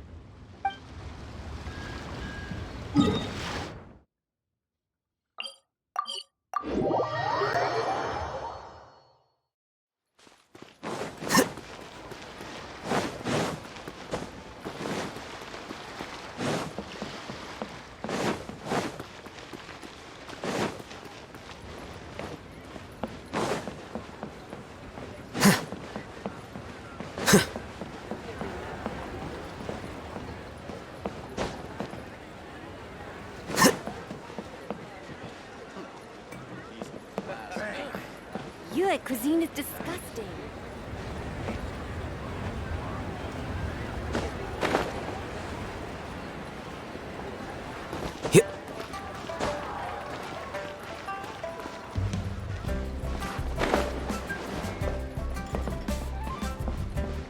The Lantern Rite celebrations are getting better by the year.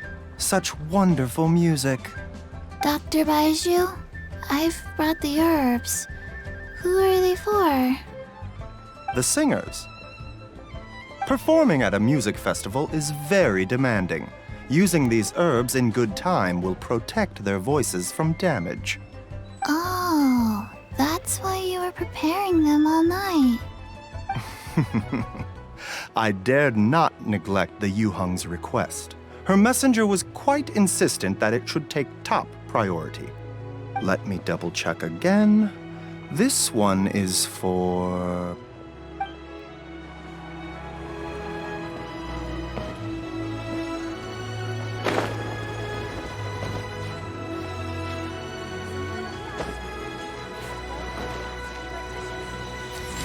Here you are.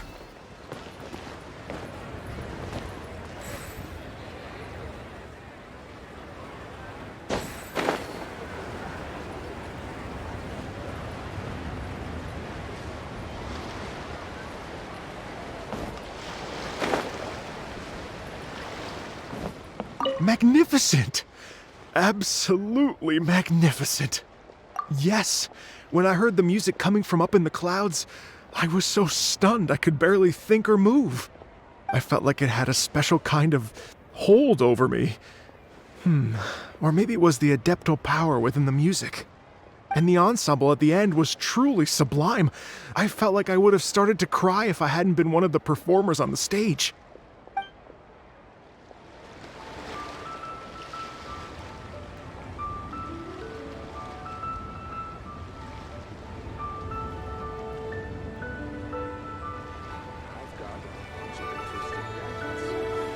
Wait.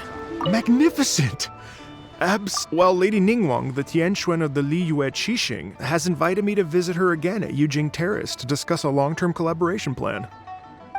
I do hope everything goes well and that we have more opportunities to collaborate in the future. The next time we have another performance, you'll have to come. I will save the best seat for you. Magnificent! I've already given her my thanks in person.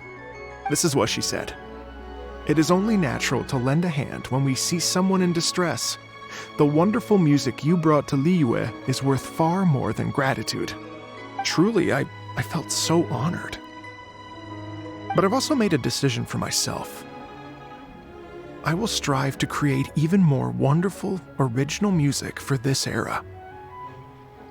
Our era.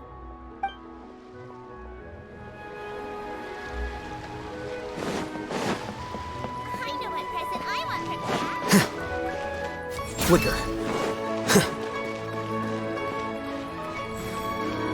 Okay, now I need to get a move on and write my next song. Listen to you. You only just fulfilled one lifetime dream. Are you really thinking about your next goal already? Don't try to tell me you ain't the same way. I bet you've already thought up a name for your next opera, haven't you?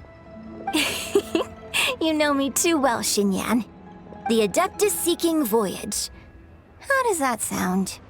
Oh, man! Yeah, I can already picture it. I've also got just the finishing line for it. I'll close with, "And the celestial melody echoed through the clouds forevermore."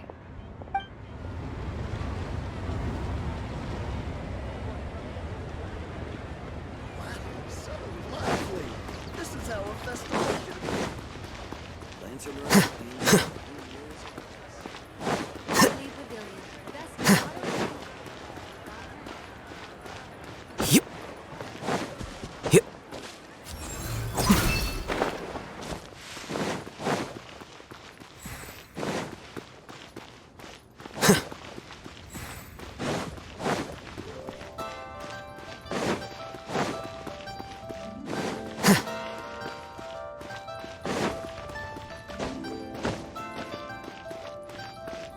Hey, don't tell me you called me over for just a game of chess.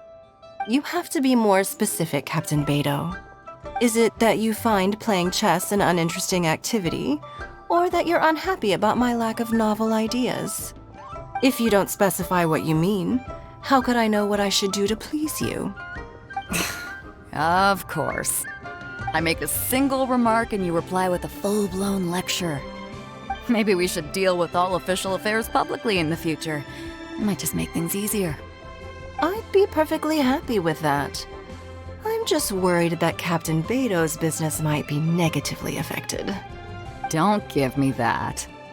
That woman from Yansheng Tea House sometimes comes aboard to ask for information. She requested the fleet to import some goods, but how could I not know who she's actually working for? Oh. You sure know a lot, Captain Beidou. How about I ask her to come over? Or maybe we go straight to her tea house. With one more person around, we'll be able to have some variety in our chess games. I hope that would be less of a bore to you. So, we're still gonna play chess after all.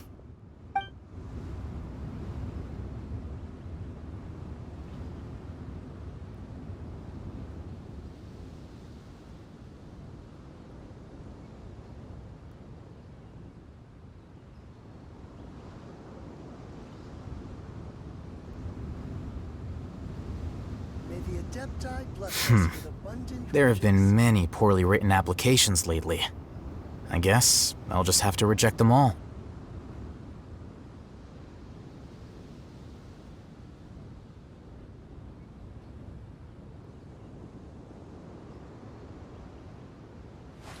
Wait. Huh? No. Whatever. May the Adepti bless us with abundant riches.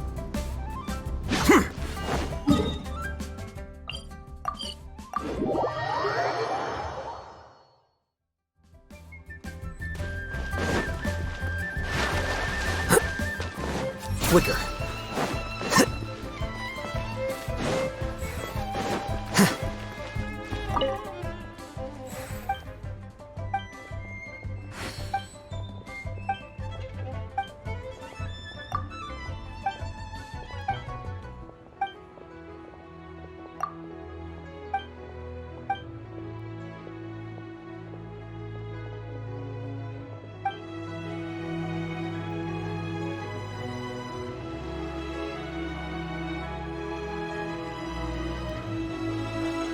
Why not treat yourself to